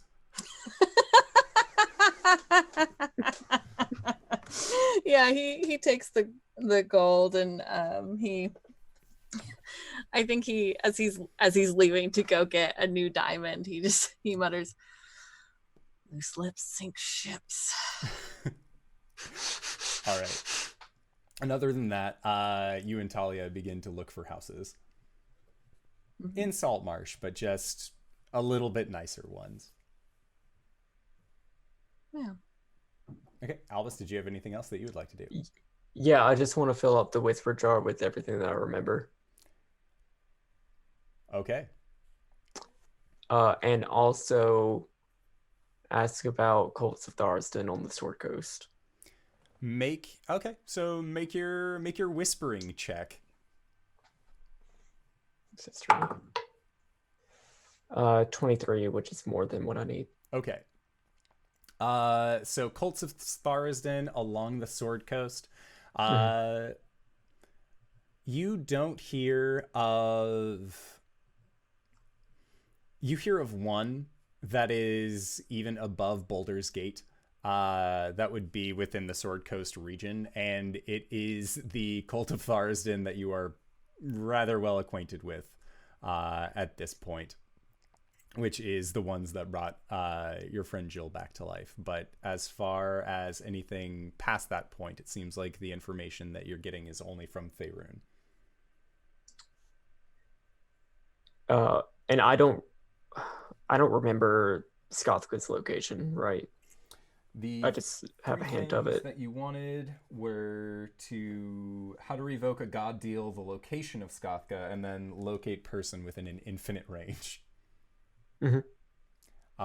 So not from the Jar of Whispers, but make an Arcana or a History check without disadvantage while you're within your shit. within your lair. Sorry, that was a natural one on that history check, okay. so I don't know anything. Yeah, you remember your own Cult of Tharsden that you've encountered. Other than that, 9. Okay. So a 9. A sleepy time for Albus. You are not tired. Let us be on the same page as this in this very moment. But this form tires because of what it is. But not Albus, clearly. So yes, you do not remember much of anything during this time. Cool. All right. Slappy boy. So, Jill, you wake up early enough in the morning to head towards the empty net. Ulman, it is very early in the morning at this point, and you are still in a restive state, and Ham is up, and Ham will set you down, and he says, "Makes better," and then you see him exit your room that you sleep in as well. It seems like he's going out to at least find you a repair first thing in the morning. As far as he's aware, just put swords next to each other and they do the thing. It's easy. So, Jill, you are at the empty net. It is very early in the morning still. You have been given a menu. And what are you ordering?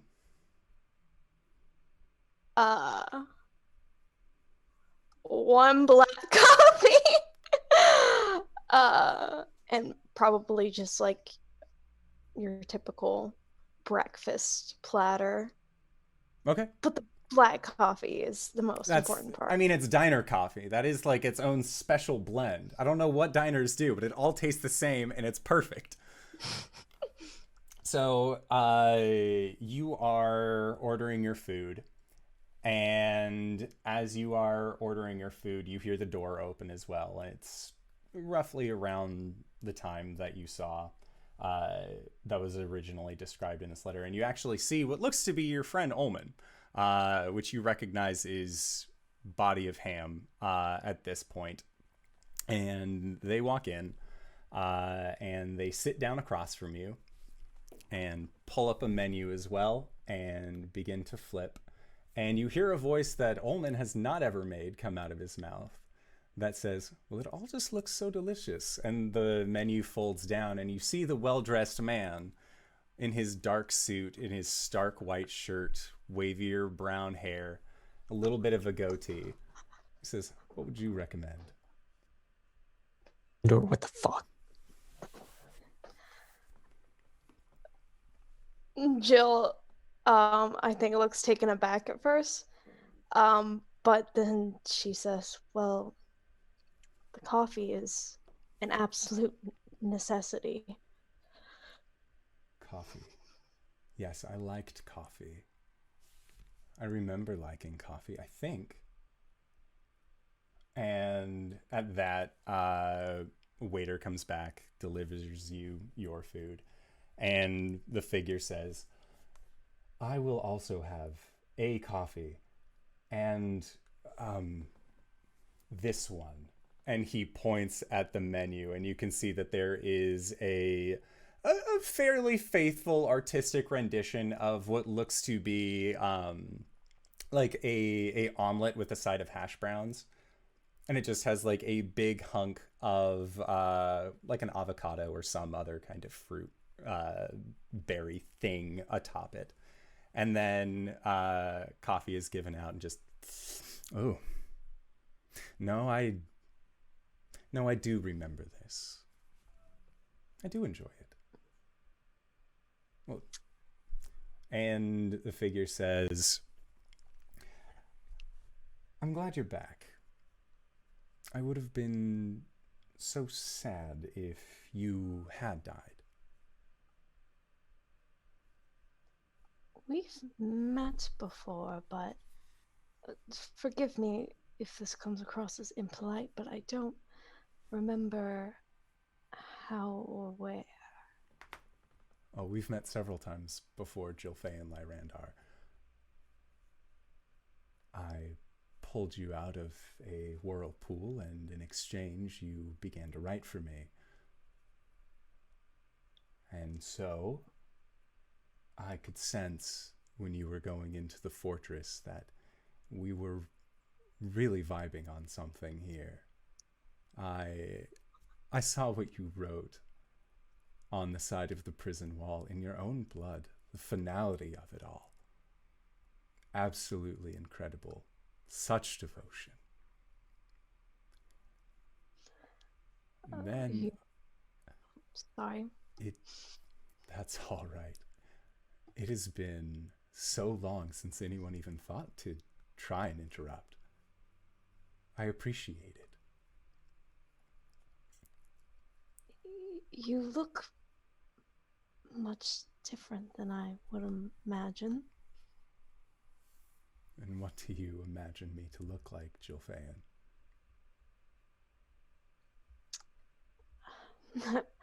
I'm not sure. I mean, not person. Like, also, aren't you? Are you not? You know. d- I thought you were shamed. Yes. No. Yes. For the most part. You see, there was a moment during your travels at sea, your friend, the one you call Ham, you and he read my stories together. Then later, your friend Ulman was curious as to what we were reading and decided to dive in for himself. And it was in that moment I came to an understanding. If your friend Ulman is able to exude his influence over this Ham to look as he pleases, would I not be able to do the same?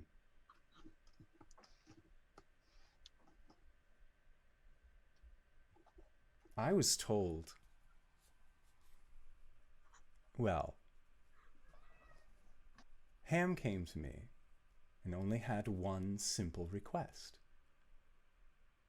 And I dare say I was rather shocked as well when your friend Ulman agreed that we needed to do what we could to help you. Is this not helping? I'm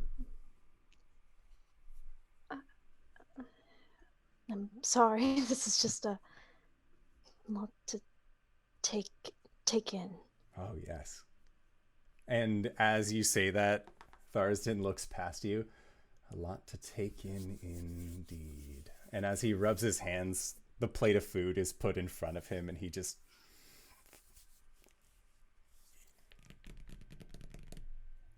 I hope it tastes good. For their sake. And then just fork into the omelet.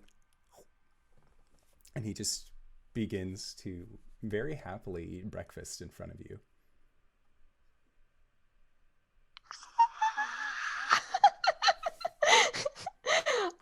I think she's like also like trying to eat her food as well, but you know, she's mostly kind of scooting it around the plate and just like catching off glances, looking at Tharsden. Just kind of like struggling to process. And Tharsden eventually finishes everything that is on his plate and dabs a little like handkerchief on the mouth to obviously clean up a little bit and just says, this friend, you Ham. And he puts a hand onto his chest. I have only felt this myself, never in another. Your friend,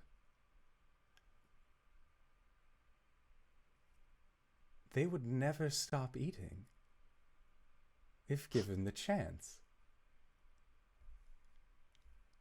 I am a bottomless pit. That sounds about right. Incredible. Truly incredible. Is Is this how long do you plan to be a part of Ham? What do you mean? Well, I mean, Ulman's still in there, Oh, right? yes. Yes. Not right now. Right now, I would assume Ulman is still asleep on the ship.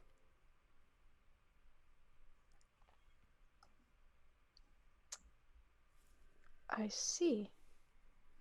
And when Ulman wakes, will it be Ulman? Will it be you? Will it be...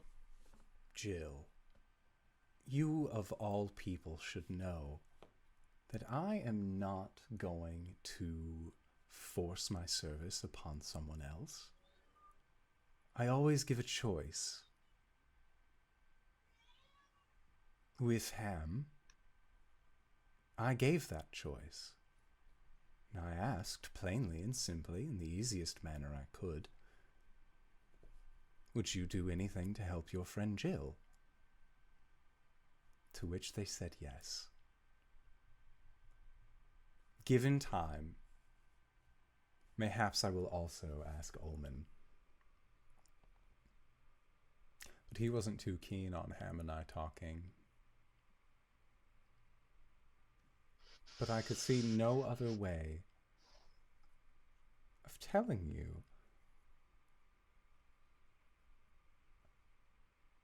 the life that you dreamed of. When I told you I could give you everything, the happiness that you always wanted, that was a taste.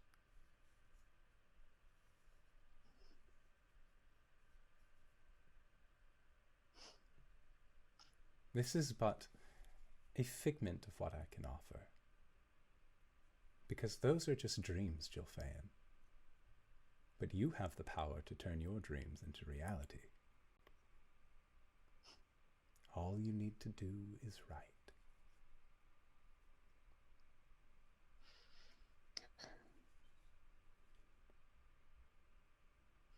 Yes, so you tell me.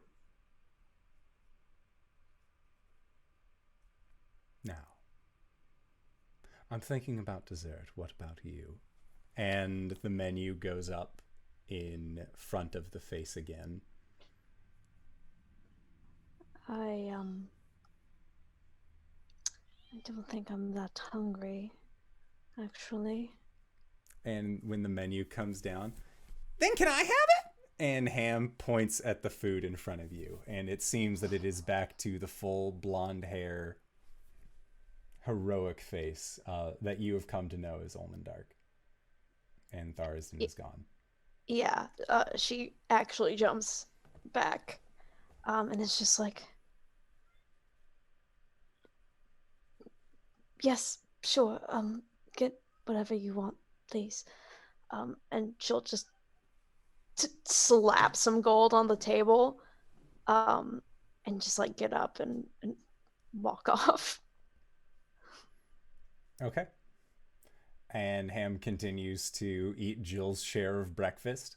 Gets a to-go box as well, but this is so that way Ulman can have breakfast later. And along the way,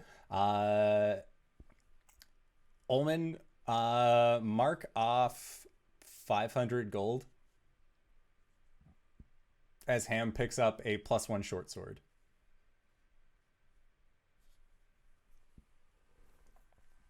Before he comes and wakes you back up again.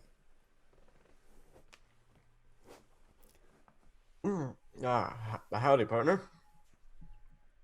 And Ham just does a big heckin' stretch, and then, guess what I got? What'd you get? Puts his hands behind his back, and then he pulls out a really fancy looking sword. Oh, wow. That's even fancier than the last sword you got me.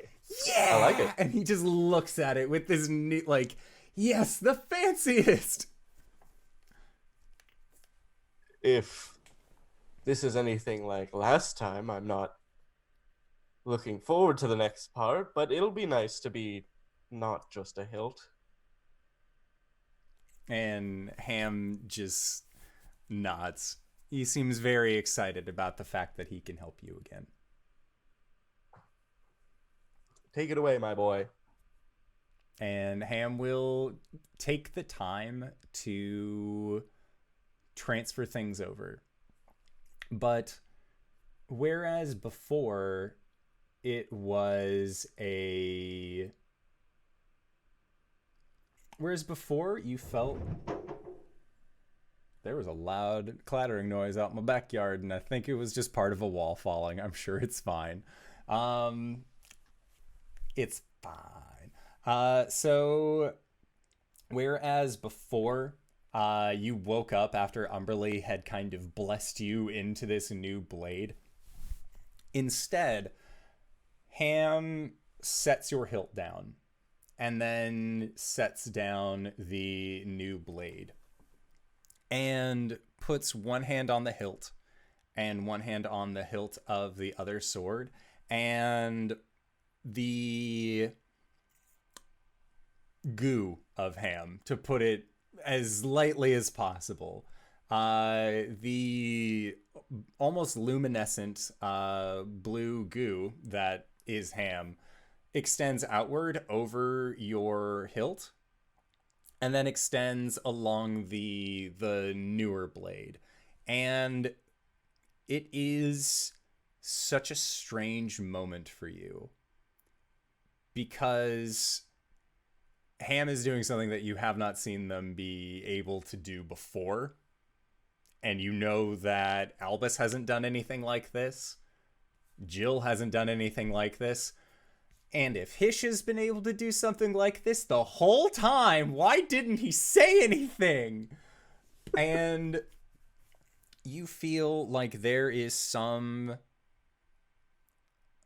intricate machination that is allowing you to move yourself from this shattered hilt into this newer blade without having needed Umberly in the middle this time.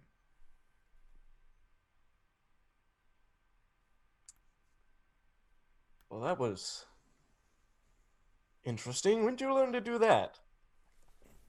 And then Ham is just like swishing you around in the room and says, the pretty lady showed me how. Like, just Wow. completely nonplussed.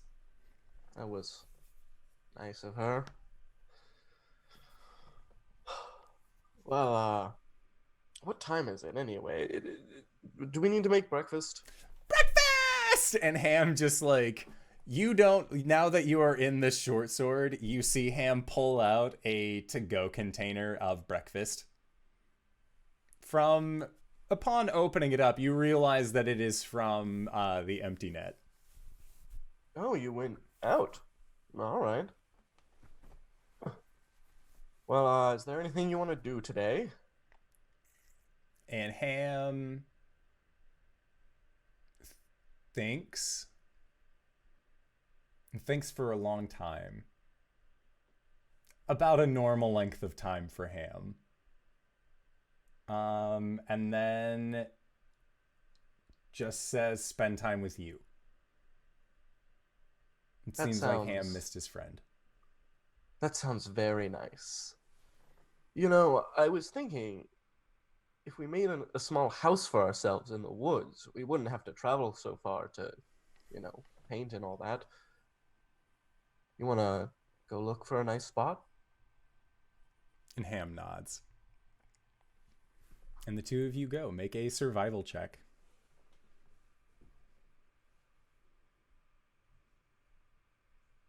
19. Okay.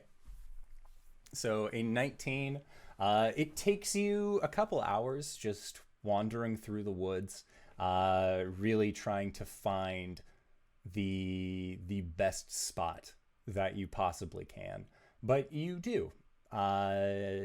describe what your pristine woodland home would look like.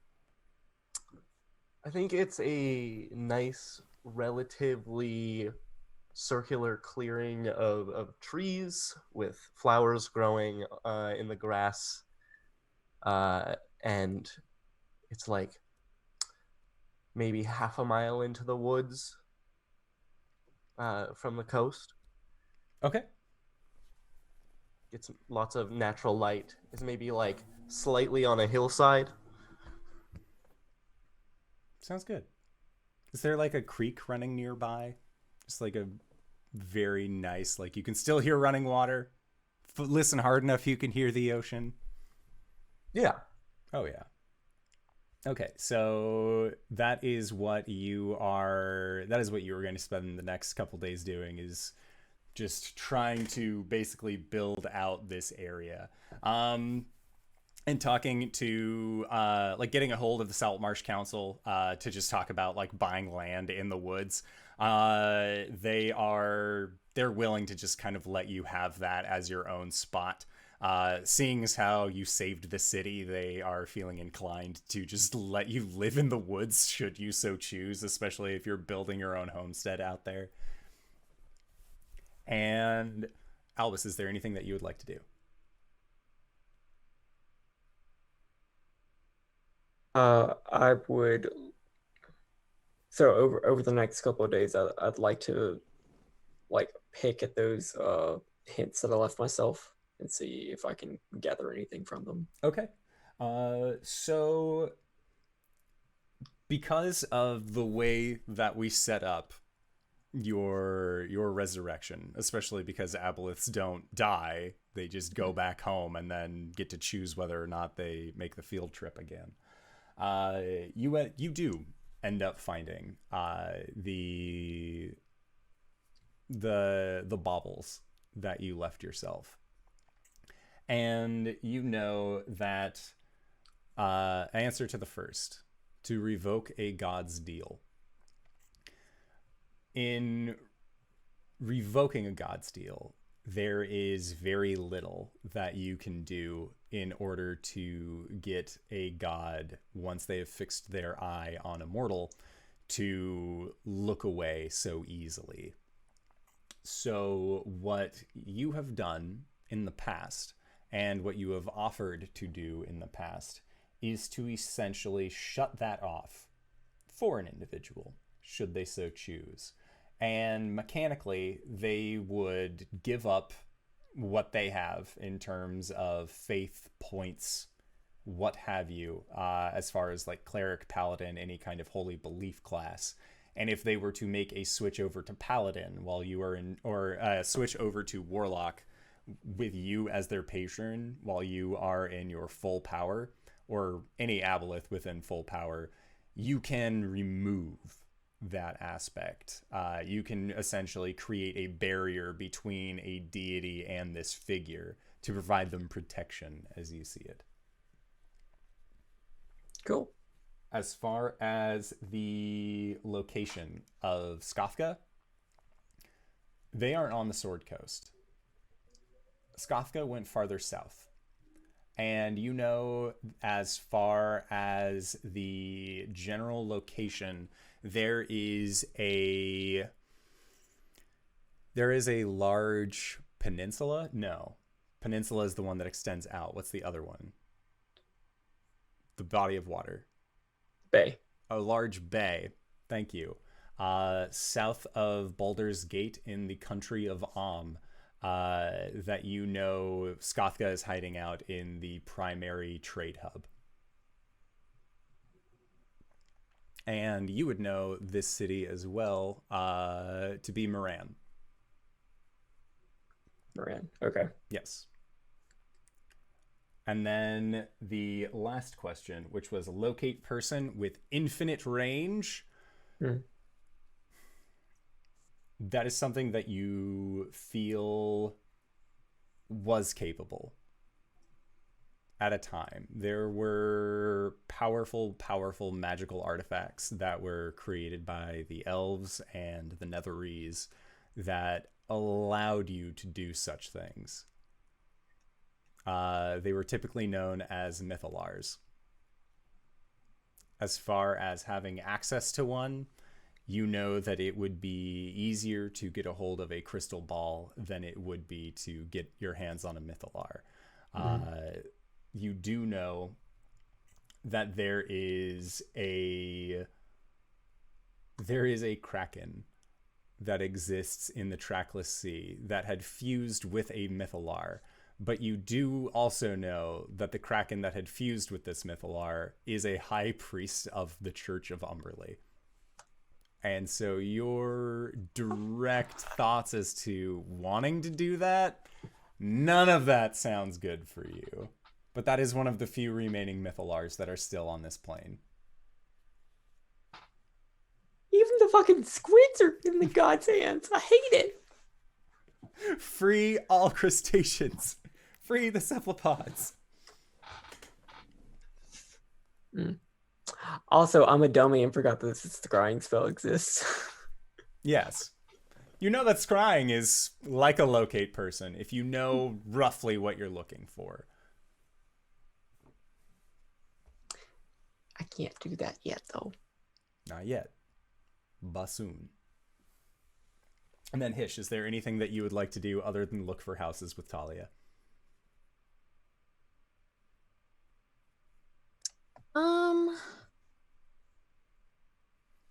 Because you got schools and houses to look at. Yeah, not at the moment. Just looking at schools and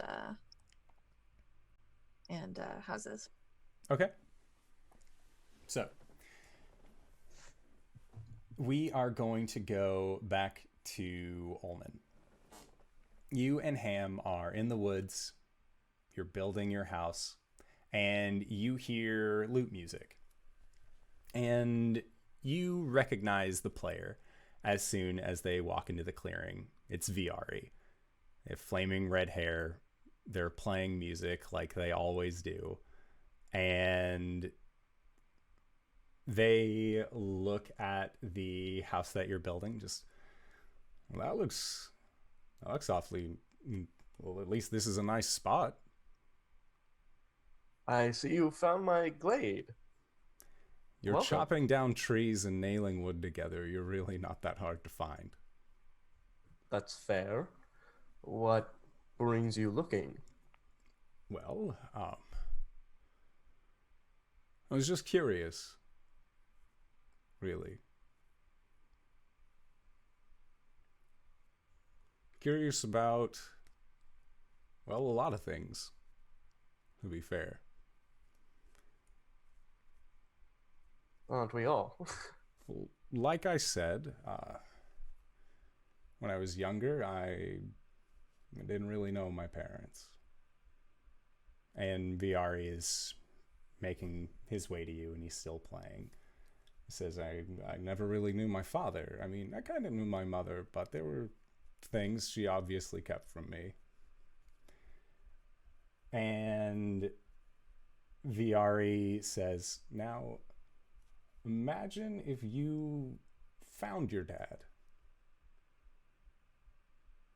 What do you think they would be like?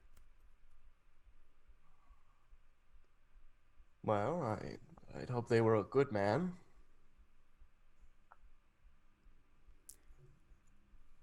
What if I found mine? And they ended up being mean-spirited and cruel. Well,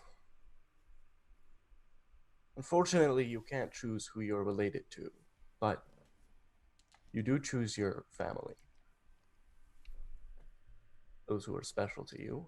And, well, if he hasn't been special till now, he doesn't have to be special.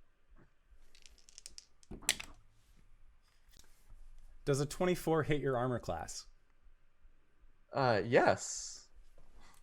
As you say that you don't have to choose for them to be special, you feel a blade pierce through your back, and you feel breath against your neck, and you hear words. from a feminine voice, not a male voice at all. And that voice says, "May our labors please you." And that is where we are going to call it for tonight's session. So I would like to say thank you to everybody who decided to stop by and join us for this wonderful game of Ghosts of Saltmarsh. Boy, oh boy, do I love everything that's been going on in tonight's session. So happy. Remember when we chased pudding around a table? Guys, it's been such a great game. Hey, Dingo, where can we find you? What do you do? Uh-huh. Get that out of here. Fuck, where can you find me? You can find me on Twitter at WheresMyDingus.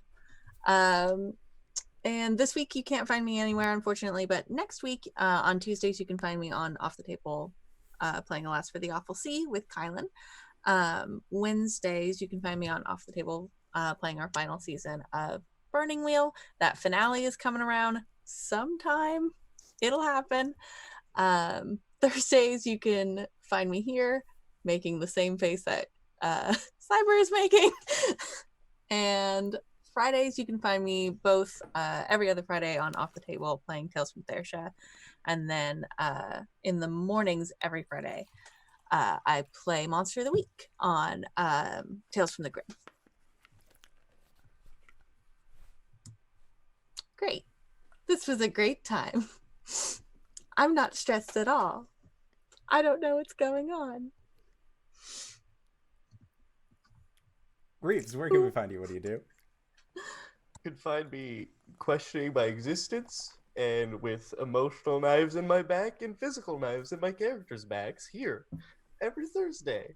There are a good amount of them, as long as we can all be here, playing with my friends. And on Sundays, 10 a.m. to 1 p.m. Pacific Standard Time, I'm playing through Divinity 2 with a couple of my other friends. We're closing in on the end, question mark? We beat up a Kraken, and that was pretty cool.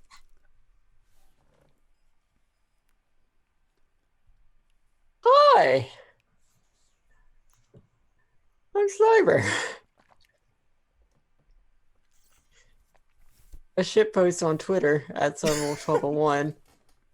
And I play games on Twitch, twitch.tv/Trouble1. And I play video games badly and talk about lore. What the fuck, Indoor? Archives of that go to YouTube, youtube.com/Trouble1. Where you can also find the podcast that KyleWithAnN and I do called Let's Talk About It, where we get drunk, do parkour, and talk about what the fuck happened in our games. You can also find some D&D Beyond homebrew tutorials and other cool stuff. You should go check it out. But for RPG stuff, I've got a Patreon where I put stuff like Tal'Dorei conversions of adventures, because it can't publish that anywhere. And I'm on the DMs Guild. You can find me here on Mondays and Thursdays. Most of the games are like this. Oh my god. DanaeKeener.com.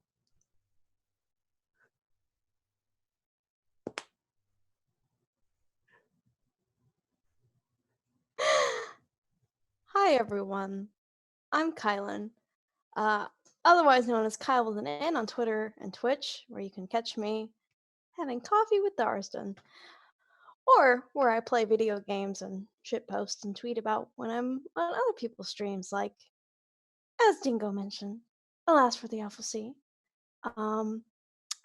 Also, you can listen to me and Let's Talk About It, which is available on YouTube, Anchor.fm, podcasting places. Also, Cape Lorelei. It's an Urban Shadows actual play podcast run by Off the Table. Episode either 5 or 6 just dropped. It's really good. That's me.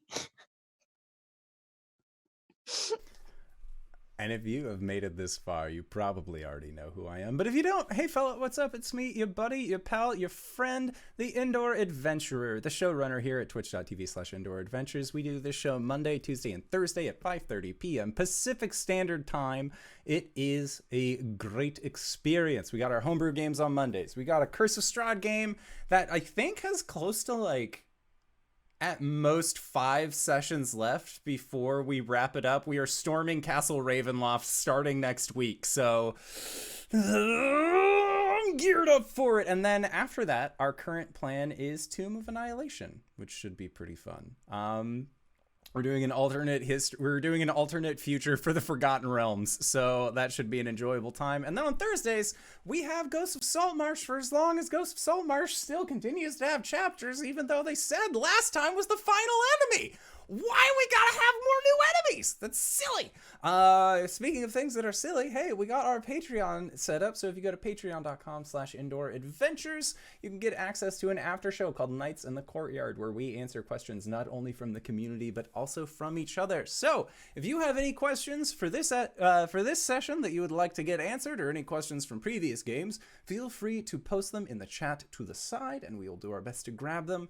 Or if you go and join us on Discord, it's in the description, then you can definitely post questions there under the Questions for the Courts sub chat. So consider it. We are now going to be heading into that, so I would like to say thank you so much to these players for putting up with my bullshit once again, and thank you to this wonderful audience for coming out and joining us. I know it's been a while since we last played Saltmarsh, but I'm glad that we were able to kick it off when we did. So with that, I would like to once again say thank you to everybody, and we'll see you guys soon. All right, everybody.